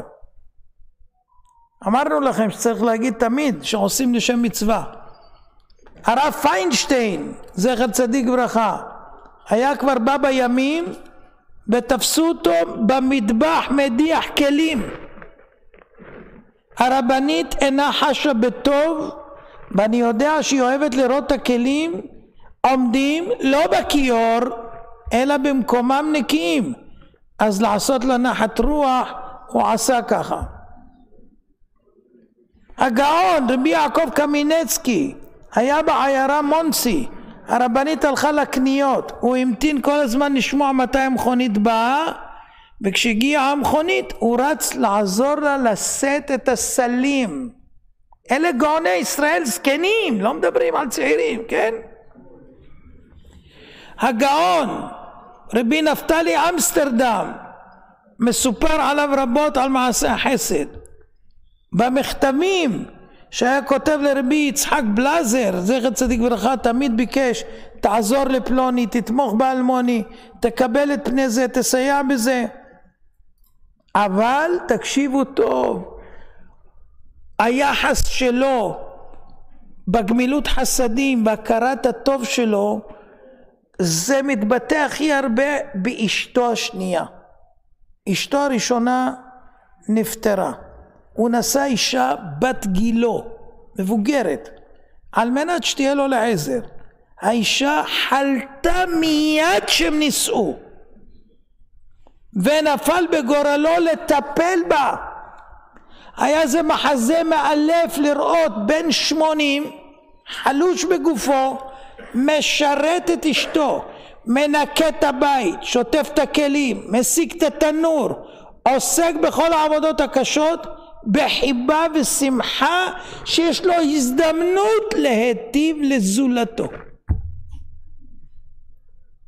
מה היה אומר בן אדם מתחתן עם אישה שחס ושלום נפלה למשכב? וואי וואי וואי. במקרה הכי היה מביא פיליפינית, אבל הוא לא. שני אנשים, שני אברכים הגיעו לארץ והגיעו לבני ברק חצות לילה, רצו להיכנס לסטייפלר, למרות השעה המאוחרת בדקו שניתן. כשהגיעו לבית נחרטה בעיניהם תמונה, הוא עומד במטבח מנקה כלים ומסדר הכל על מקומו. זה אדם שכל העולם באו אליו. אדם בא לרב שך, פתח לו את הדלת עם מה? עם מקל ספונג'ה. זה בתקופה שהרבנית הייתה חולה, והוא לא הסכים שמישהו יעשה את זה במקומו, ושטף את הרצפה בעצמו. הכניס אותו, אמר לו שב, תסלח לי רק עד שאני יבש את הרצפה, ואחר כך אני אתפנה אליך. הרב שך נפטר בן 106. הגאון רבי יצחק בלזר, אחרי שנשא אלמנה צעירה, אם ל4 ילדים, עשה את כל המאמצים להסב לה נחת רוח, ועזר לה בגידול הילדים. בלילה כשהתינוק בכה, לא נתן לה לקום ממיטתה, ולמרות שהיה זקן טיפל בעצמו, זה לא הילד שלו, והשתדל בכל הזדמנות לשאת עמה בעול, והיה נוסע איתה בערב שבת לעשות קניות והכנות לשבת. תקשיבו עכשיו מעשה, זה קשה מאוד להבין. ראש ישיבת תל זה גאון רבי חיים מרדכי כץ, הגיעו אליו זוג עם בעיות שלום בית. אחת המחלוקות, האישה מבקשת בדרך לישיבה תיקח את שקית הזבל, תשפוך בפח. הבעל עונה לה, אני בן תוירה, אני לא שופך זבל. ראש הישיבה פסק, מה הוא פסק? הבן צודק, לא מתאים לבן תורה. למחרת בבוקר הופתעו בני הזוג. מי הגיע לפתח ביתם? ראש ישיבת תלז. מה הוא עושה? מפנה להם את הזבל. הוא אמר להם, הבנתי שיש לכם בעיה עם שפיכת הפח, אז אני אעשה את זה. מאותו רגע הבעל הבין שגם בן תוירה צריך לעזור לאישה ולקחת את הזבל, וזה מצוות גמילות חסדים. הגאון רבי שמואל סלנט היה עולה למעלה לעלייה לעזור לאשתו לתלות כביסה. הוא היה רב של ירושלים. הרבנית אמרה לו לא יאה ולא נאה לרב של ירושלים לתלות כביסה. מה הוא ענה לה? את אחרי תקופת מחלה, העבודה הזו קשה עלייך, הייתי צריך לשכור עזרה מבחוץ אבל כסף אין לי, אז אני לא פטור ואין לי ברירה, אני אעשה זאת אני בעצמי. רואים מה זה גדר של גמילות חסדים. אין חילוק אם העבודה בזויה או טובה ראויה, חייבים לקיים, כי הקדוש ברוך הוא ציווה לגמול חסדים. סיפור אחרון, הסבא מסלובודקה. סיפר אחד מתלמידיו, זמן קצר לאחר החתונה הפתיע אותו הסבא בשאלה, האם אתה עוזר לאשתך בערבי שבתות? התלמיד השיב לו מיד בחיוב, כן, הלא חכמים כבר מזכירים לעשות את כל צורכי השבת בעצמם, במצווה בו יותר מבשלוחו. ומתחיל לצטט הגמרא, רב ספרא היה מחרך ראש הבהמה, רבא היה מולח את הדג, רב הונא היה מדליק נרות, רב פאפא היה גודל פתילות, רב חיסדא מחתך את הסלק, רבא ורב יוסף חוטבים עצים. חייך הסבא ואמר לו, תגיד לי, וכי משום כבוד שבת לבד ורק מתוך דברי חכמים זיכרונם לברכה אתה חושב שצריך אדם לעזור לאשתו? הלא זו מצוות עשה מפורשת מן התורה, עזוב תעזוב עמו. אפילו אם אתה רואה את השונא שלך שהרכב שלו נתקע, החמור שלו נפל, עזוב תעזוב עמו, אתה צריך לעזור לו, גמילות חסדים. אפילו לשונא, זה מצווה מן התורה. כל שכן אשתך שיש לך כלפי חובות מיוחדים, ובמיוחד בערב שבת שהעבודה מרובה, האישה עייפה, ממהרת לסיים שתוכל להדליק נרות בזמן, יש לך מצווה בין אדם לחברו גדולה מזו? אז לסיכום, עלינו לזכור, מצווה גדולה רובצת לפתחנו כל יום, פעם, פעמיים, 10, 20, 30, 40.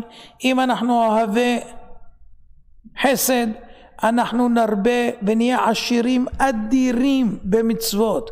לא להעלים עיניים, לא לשבת באפס מעשה, לסייע, לתמוך, לשאול, לברר, לעזור, בבית פנימה כמה שאפשר, וגם בחוץ אם מתאפשר. אין הכוונה שהבעל צריך לעזור לאישה כל היום, כי אם הוא בן תורה, תורה מטעה עליה, אבל חייבים למצוא זמן ראוי להגיש עזרה בלי שהדבר יפגום בסדרי הלימוד וחכם עיניו בראשו. ישרים דרכי השם, צדיקים ילכו בם ופושעים ייכשלו בם. הקדוש ברוך הוא יעזור לנו שנוכל להחדיר את הדברים אל ליבנו ונגרום לו נחת רוח ויחזיר לנו מידה כנגד מידה בגדול, אמן ואמן.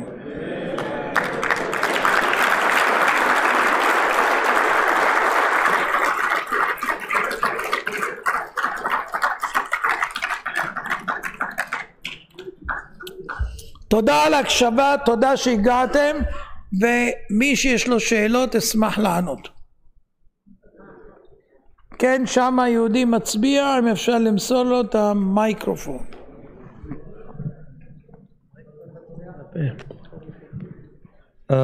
אפשר לעמוד? תודה. כן. קודם כל אני מאוד שמח שהגעת ללאס וגאס, וזה כבוד לפחות בשביל כולנו, אבל אני מדבר בשמי. שמי דוד אטיאס, אני באתי מבוסניה וגרתי בארץ 7 שנים. בפעם ראשונה שהקשבתי לקלטות שלך ב-95, כשהייתי בצבא אז. אבל לגבי הנושא שדיברת עכשיו, אני רוצה לספר איזה סיפור. אני בא מבוסניה, מעיר מאוד קטנה,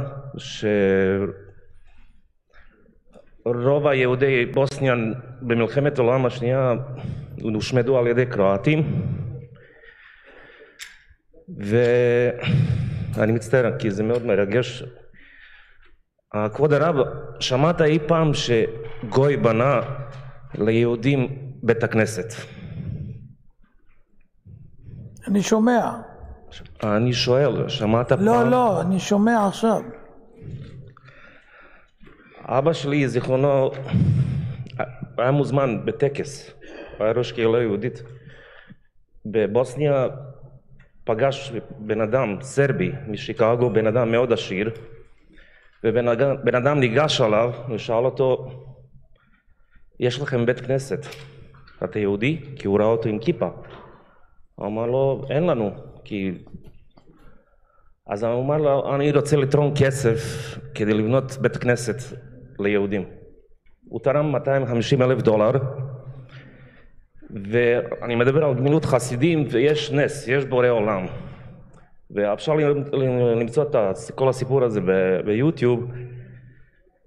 כשהוא תרם כסף, זה קהילה מאוד קטנה. סך הכל נשארו כמה יהודים. אבא שלי זיכרונו, גם דוד שלי נפטר לפני 2 כשהתחלנו לבנות את הבית כנסת שם, ומרכז, קוראים לו בית שלום, ניגש עלינו בן אדם מוסלמי, ושאל את אבא שלי, אתה יודע איפה דלת הישנה של הבית הכנסת של העיר שלנו? כי הבית הכנסת נבנתה ב-1874. אז אבא שלי אומר לי, אני לא יודע, כי אין יודעים, אין אף אחד יותר, ובטוח שזה נעלם. אז בן אדם אמר, אני חושב שזה נמצא אצל שכן שלי ברפת, הדלת הישנה. אני ואבא שלי נסענו לבן אדם לראות אם זה באמת, ומצאנו שני צדדים של הדלתות עם מגן דוד ומספר 74, שמתי נבנתה בית הכנסת. בדיוק 100 שנה ומשהו אחרי שנבנתה בית כנסת, שזה היה נס גדול.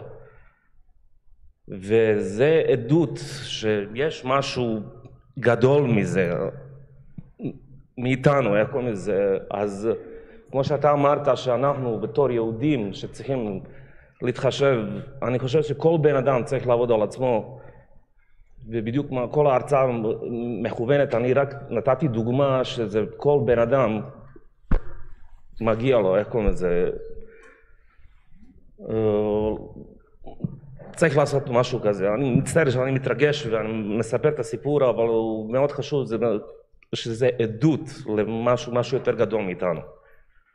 אני אגיד לכם מה אתם יכולים לעשות מערב כזה. אחרי שהבנתם את כל הדברים ופירטנו אותם בפירוט יתר, כל זה בא להגיד שמעכשיו אתם שליחים של הקדוש ברוך הוא לעשות חסדים עם כל היהודים שנמצאים פה בלאס וגאס. כי יש כאלה שהתרחקו מאוד, יש כאלה שנשאו גויות, יש כאלה שעושים גיורים פיקטיביים, יש כאלה שמתבוללים, יש כאלה שהם רחוקים. צריך לעורר אותם. לעורר אותם פירושו של דבר זה להתחבר ולגרום להם להתקרב לאט לאט לאט. אבל אם לא, כל אחד לא אכפת לו מהשני, לא מתעניין ולא כלום, אנשים נאבדים. הם עובדים לקדוש ברוך הוא, ולקדוש ברוך הוא יש צער גדול מזה שהבנים שלו התרחקו ממנו. הוא יכול לתת להם כל טוב שבעולם, בעולם הזה ולעולם הבא, ובמקום זה הם בחרו ללכת בדרך אחרת. כל יהודי יכול לעזור. אם אברהם אבינו עשה זאת והצליח בגדול, גם אנחנו מחויבים לזה, וזה גמילות חסד הכי גדולה שיכולה להיות. להכיר לילדים את אבא שלהם, לא מכירים את אבא שלהם. לא יודעים כמה הוא טוב, כמה רוצה להיטיב להם, וזה חבל. כן. זהו, זה פשוט רציתי לחלק את זה, כי זה משהו, חוויה אישית שאני הייתי עד לזה, ושזה מאוד מרגש. צריך להסתכל בכל בן אדם, לא משנה איזה עבודה אתה עושה, מה שאתה עושה. נכון, אבל לצערי הרב יש פה לדוגמה בלאס וגאס, מי שארגן את ההרצאה פנה לכמה רבנים וביקש את העזרה ושיבואו ושיפיצו וזה, והם לא רק נמנעו, הם מנעו, הם קראו מודעות שתלו אצלם בבית כנסת והכל. לא יאומן כי יסופר שאנשים שאמונים על זה שצריכים לעזור איש לרעהו, מה? מאחורי זה יש הרבה דברים. הייתי בארגנטינה והגעתי לשם והתברר לי ששני רבנים בספרדים ואחד אשכנזי כתבו מכתבים לא לבוא להרצאה שלי, ואחרי זה התברר לי מה היה. אחד מהרבנים הספרדים סיפר לי שהוא היה נוכח בשעה שכתב רב גדול מכתב שבו הוא אוסר על בני הקהילה שלו לבוא. ואז הוא שאל אותו, איך אתה מעז לעשות כזה דבר, למנוע תורה? אנשים הולכים לשמוע דבר תורה, למה שלא ילכו? אז הוא אומר לו, אתה לא מבין, הוא יבוא לפה, יבואו אלפים, והוא יאפיל עלינו, הוא יעשה אותנו קטנים. אז לכן אני עושה את זה בשביל לשמור על הקהילה. כי אם הוא רוצה לדבר, בקושי יבואו 200 איש לשמוע אותו, ואם הוא יבוא, בסוף כמה באו? 6,000 איש. והוא עשה את עצמו יותר קטן, כי הוא גילה מי הוא. אתה מבין איזה שיקולים יש לאנשים? יש פה רב אחד שאמר, שאני לא יודע כלום בכלל, סתם הוא מבלבל את המוח, הוא לא יודע הלכות, הוא לא יודע שום דבר, ככה אמר למארגן, הוא לא יודע כלום. איך יכולים אנשים להגיד כזה דבר? אני לא מבין. 40 שנה אני מדבר דברי תורה, כל העולם מכיר כמעט אמנון יצחק, לפחות בעם היהודי, שמעו ויודעים. מישהו יכול להגיד שאמרתי איזה הלכה אחת לא נכונה? מישהו יכול להגיד שלא אמרתי הלכות? יש מישהו? זה חוצפה שאין כדוגמתה, אבל זה נובע מקנאה. זהו. כן.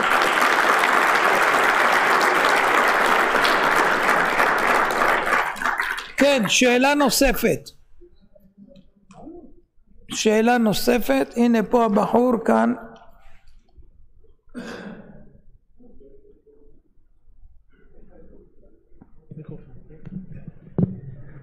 שלום כבוד הרב. שלום וברכה. אם משה רבנו קיבל את התורה, אז הוא ידע את העתיד. אז הוא ידע שהוא לא ייכנס לארץ ישראל. הוא ידע על העגל, הוא ידע... משה רבנו כתב את התורה כמות שהיא, איך שהקדוש ברוך הוא הכתיב לו אותה. בתוך התורה יש את כל הרמזים, חוץ מהדברים הגלויים, הפשט של הפסוק. כל הדברים שעתידים להיות בעם ישראל עד סוף הדורות, הכל נאמר. הוא כתב את התורה עוד לפני שהוא מת. והוא כתב שם, יש מחלוקת אם הוא כתב עד הסוף, או שאת הפסוקים האחרונים כתב יהושע בן נון. אבל בכל מקרה הוא כתב, והוא ידע שהקדוש ברוך הוא לא רוצה לתת לו להיכנס, משום שהוא התחנן אל השם.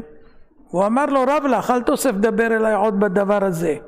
עלה על הר העברים, ומשם תראה את הארץ. אז ודאי שהוא כבר ידע במציאות שהוא לא נכנס. גם בלי הספר תורה. כן, שאלה נוספת. לא הכנתם שאלות? הנה הבחור שמה.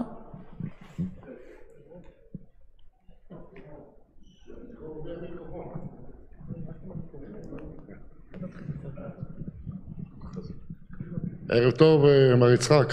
ערב טוב. זוכר אותי? את הפנים אני מזהה, אבל לא יודע למי לשייך. דוד בן בסט? צודק, היינו מכיתה א' עד כיתה ח' יחד. כן.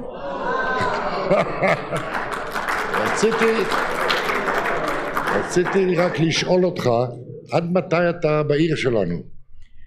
Tomorrow. What time tomorrow you living? 1 o'clock. אז אני לא יכול אפילו לקחת לך לארוחת בוקר כשעה. מה אתה יכול להציע? מה שאתה רוצה. חביתה. לא, אני לא אבשל, אבל יש מסעדה כשרה. אני יכול להזמין אותך למלון אצלי, נשב על מה שאני אוכל. אני לא יודע אם אני אוהב את זה. אני בטוח שלא תאהב את זה. באיזה מלון אתה פה? איך? באיזה מלון אתה? אתה נמצא פה במלון לא הזה? יודע את השם שלו, משהו גדול. נזכרתי, רד רוק. זה די רחוק. כן. עד לשם שלחו אותך. חצי שעה מפה, נכון. אני אדבר עם כן, עם החבר'ה שלך. הבחור שלנו. אם יהיה מקום אני ברצון אבוא, אבל לא בטוח, אני לא רוצה להפריע לכם. לא, אתה לא מפריע. הפרעת לנו כשהיינו בארץ. אתה זוכר? כן. פגישת מחזור האחרונה שהיינו ביחד. כן, לפני 3-4 שנים. כן. אנחנו מזדקנים, בבא. לא, דווקא אתה נראה לא, טוב. אני לא. אני נראה זקן. מה קרה לך? אני מחליט. אתה רוצה לשחק טניס? אנחנו נדבר מחר. תודה, זו הפעם הראשונה שבאתי למפגש כזה. שמעתי שאתה מגיע עם הליקופטרים ועם F-35, רציתי לראות מה זה, והתרשמתי. ברוך השם. קודם כל המון חבר'ה באו, ואתה אחד מהאנשים הבודדים שאני מכיר שיכול להחזיק קהל 2.5 בלי לזוז. תודה. בלי הפסקה לפיפי, בלי למים, כלום.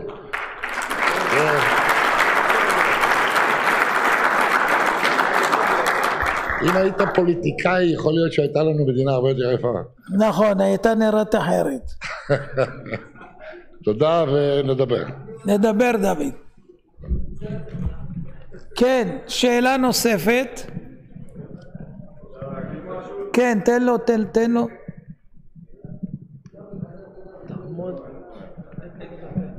טוב, אהלן, מה שלומכם? נעים מאוד, אני אלעוז. אתה, רבנו, דיברת פה כל הערב על גמילות חסדים ועל מצוות טובות.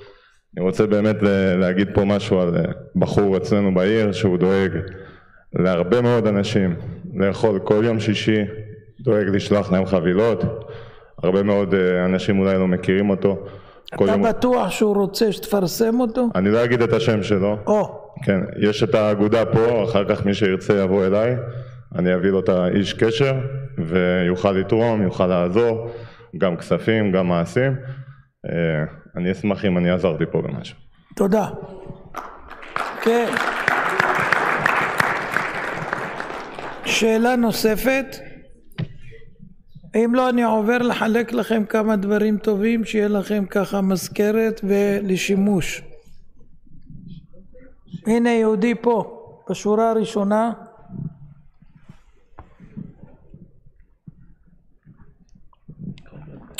דרך אגב, ייתכן שאנחנו נחזור לפה באוגוסט. שלום רב. כן. כן, אני רוצה, קודם אני רוצה לשאול ברכה לאשתי, וראיתי אחרי 22 שנים שיכול לבקש משהו מהשם,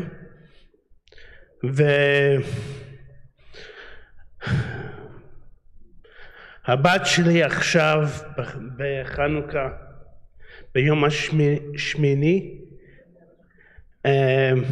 היה לה תאונה, ותאונה יותר גדול ממה שאני הייתי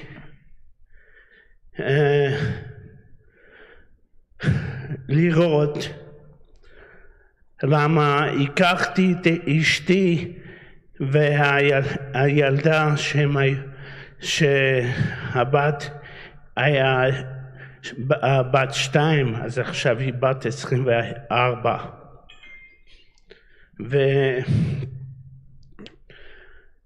ואני רוצה לבקש ברכה בשבילם, למה הילדה עכשיו כל השנים לא ידעתי, אבל עכשיו היא התחנה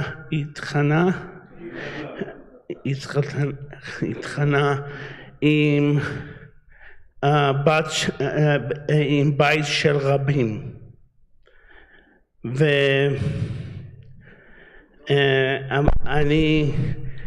אני אמרתי הרבה פעמים בשנים הזה אולי אני צריך לעשות ילדים שלי, אבל אז אני חושב שעזרתי בתחילה הזאת, שעכשיו פתוח יהיה לה ילדים יהודים ושומעים תורה ומצוות. אוקיי. מה השמות שלהם? מה השם שלו? אמרת השם של הבת ושל האמא. אביגיל בת דבורה. אביגיל בת דבורה תזכה לזרע חי וקיים, להקים בניין עדי עד, הם ילדים צדיקים. אוקיי. אשתך, מה השם שלה? מה? שם אשתך. דבורה בת שרה. דבורה בת שרה תזכה לכל טובה וברכה, בריאות והצלחה, ותרווה נחת מיוצאי חלציה. ואתה, מה השם שלך? אני גולן. גורל? גולן בינלאומי. גולן בן רומי, השם יבריא אותך ברפואה שלמה, רפואת הנפש והגוף בכל האיברים והגידים, ותרווה נחת ותזכה לזרע חי וקיים. תודה. ואמרתי לחבר שלי שהוא אמר שהוא ראה אותך פעם הראשונה שהוא יתחיל לעשות תשובה, והשם שלו בן דוד ארז. בן דוד ארז? כן. בן חווה. השם יזכה אותו לתשובה שלמה מהרה בתוך שאר חולי עמו ישראל. תודה. גרמה. שאלה אחרונה למי יש? הנה הגברת פה, שורה ראשונה.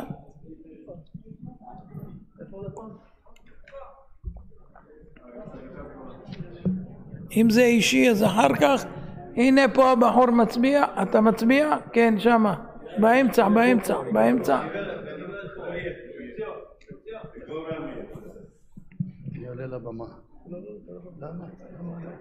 הוא רוצה לעלות, תן לו, בוא.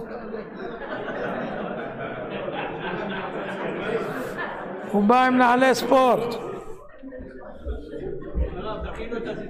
כן.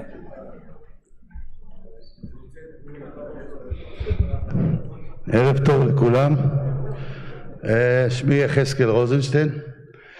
אבא שלי פולני, אמא שלי תימניה. מזוג גלויות. כן, ואני למדתי בחדר בפתח תקווה במחנה יהודה. בטח אתה מכיר, זה ליד פג'ה, שעריה. פג'ה. סבא שלי היה לו בית כנסת, אמא תימניה, זיכרונה לברכה, נפטרה לפני 3 חודשים. אני הגעתי לפה ללאס וגאס ורשמתי את הילדים בבית ספר דתי, ויש לי ילד בן 20 שהוא מאוד דתי. זה קצת מפריע לי, כי כבד את אביך ואת אמך למען יאריכון ימיך, זה לפני, והרבנים הרחיקו אותו ממני, כי אני הולך לבית כנסת, אבל לא בן אדם, אתה יודע, דתי, אתה יודע, כן, פרווה, כמו שאומרים, וקשה לי עם זה שהילד הרחיק אותו ממני. מה זה הרחיקו? הוא לא נפגש איתך, לא מדבר? הוא היה פה עכשיו 10 ימים, ראיתי אותו רק חצי שעה או שעה, לקחו אותו לניו ג'רזי, הוא לומד 14 שעות ביום, 15 שעות ביום תורה. איזה זכות, איזה זכות. איזה זכות, מה זה זכות? ומה איתי? לא יודע, מה איתך? שואל אותך. אני אגיד לך מה... אני עשיתי לך כבוד, אני אגיד לך מה... עשיתי לך כבוד, באתי אליך היום, היום אני בן 63. אני אגיד לך מה מעניין, אוקיי. לא. במקום לחגוג יום הולדת, באתי לראות אותך. אז אני אגיד לך עכשיו מה, תקשיב. אתה טוען, טענה צודקת, שכיבוד אב ואם זה מצווה חשובה. לפני התורה. אתה החלטת, לא משנה, בוא נגיד שאני מסכים. לא. רגע, בוא נגיד שאני מסכים. כבד את אביך זה קודם לכל. איפה כבד אביך שלך לקדוש ברוך הוא? אני? אתה, כן, אתה. אני עושה מצוות. לא, כבד את אביך. אתה מדבר איתו כל יום ב3 תפילות, הוא רוצה לשמוע אותך, הוא הביא אותך עד גיל 67. 63, ואין לך זמן בשבילו לדבר עם אבא 3 פעמים ביום, הוא מבקש לדבר איתך. ואתה לא מכבד אותו. אבל הוא צריך לכבד אותי. למה אתה לא מכבד את אבא? מה שמותר לאבא אסור לילד. מתוק, אתה ילד. אתה ילד. אני אתן לך דוגמה. אתה ילד או לא? אתה ילד? אתה ילד שלו, הוא ברא אותך. ברוך השם. די, אז אתה חייב בכבודו? כן או לא? כן. בגלל שאתה לא מכבד אותו, גם הילד שלך לא מכבד אותך. למה אתה אומר שאני לא מכבד אותו? אמרתי, הוא רוצה לדבר איתך כמו שאתה רוצה לדבר עם הבן, לא חצי שעה. אתה רוצה שהוא יישאר איתך, אתה רוצה שהוא יהיה יותר, גם אבא רוצה. מה אתה עושה לו טובות שמדי פעם אתה ככה עושה איזה משהו? כל בן אדם ואמונתו יחיה. לא. מה זה לא? לא. מה זה לא? לא. כתוב צדיק באמונתו יחיה. צדיק, בסדר. תהיה צדיק. אין הרבה צדיקים בעולם. יש, אתה תהיה.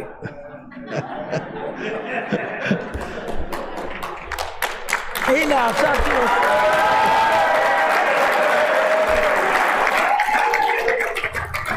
אנחנו, רגע, אנחנו שמים לו ציצית, תקשיבו טוב, ומצלצלים לבן עכשיו לישיבה, רגע, ואנחנו אומרים לו שאבא שם ציצית, ותראו איך הבן מדבר עם האבא, בסדר? חבוד.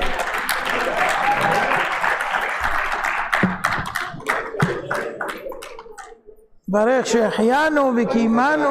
אלוהינו מלך העולם, שהחיינו וקיימנו והגענו לזמן הזה. אמן.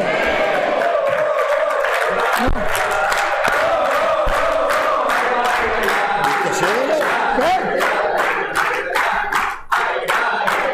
תביאו לו את הטלפון. איפה הטלפון? תביאו לו טלפון. איתה לא.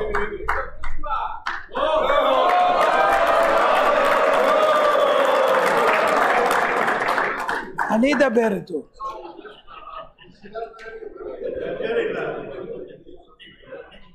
תן לו לחייג. הוא כבר יודע, זה לא חוכמה. לא יודע, מה פתאום? נו. עכשיו לא. הוא כבר ענה או לא ענה? רגע, עכשיו 1 בלילה. בוא צלם. מי פה עם המצלמה? צלם אותו. שלום, ערב טוב, הרבי רוצה לדבר איתך. הלו? כן. רגע. מה שמו? שמו עידן. הנה זה. עידן, שלום, אמנון יצחק, מה שלומך?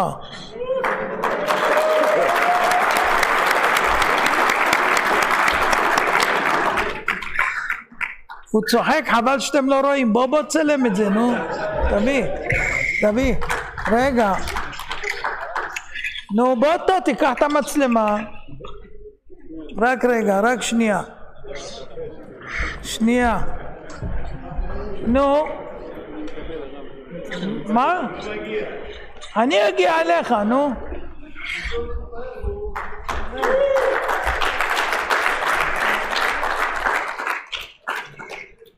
ערב טוב. אבא שלך עכשיו התלונן עליך שהרבנים מונעים ממך לדבר איתו ולהיות איתו בקשר.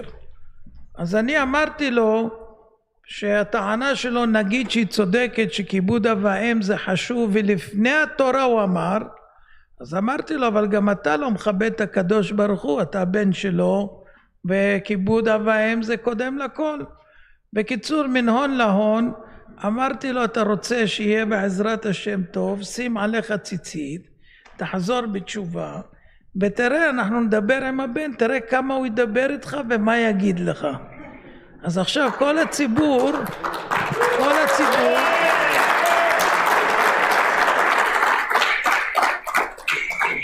רגע שנייה, עכשיו תראה כל הציבור פה שיושב,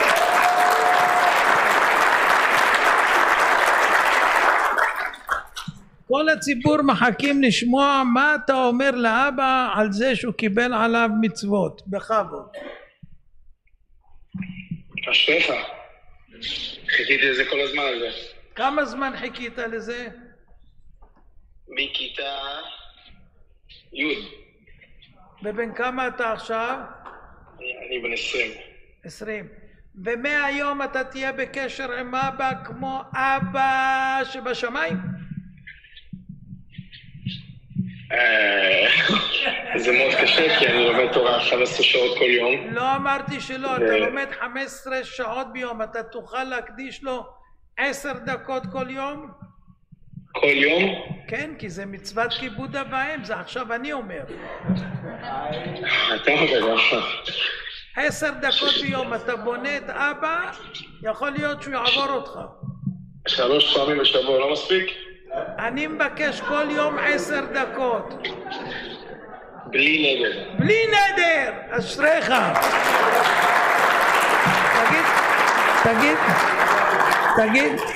תגיד לאבא שאתה אוהב אותו, תגיד לו. אני אוהב אותך אבא. גם אני אוהב אותך. תודה רבה, לילה טוב.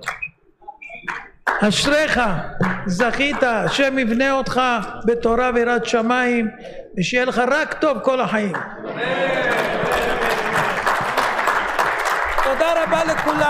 תודה רבה לכולם, אני מחלק לכם כמה דברים טובים, תרבו לפה בבקשה.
במלכותך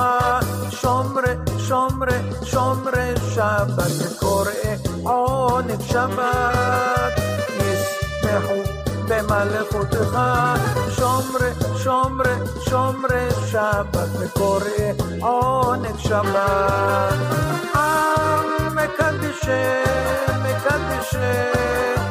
מקדשי שביעי שבת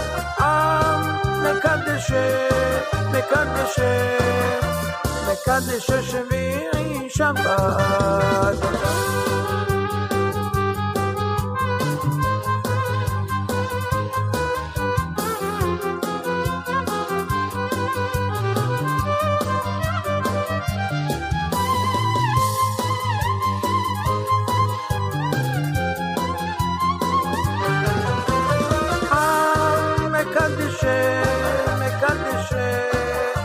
מקדש שביעי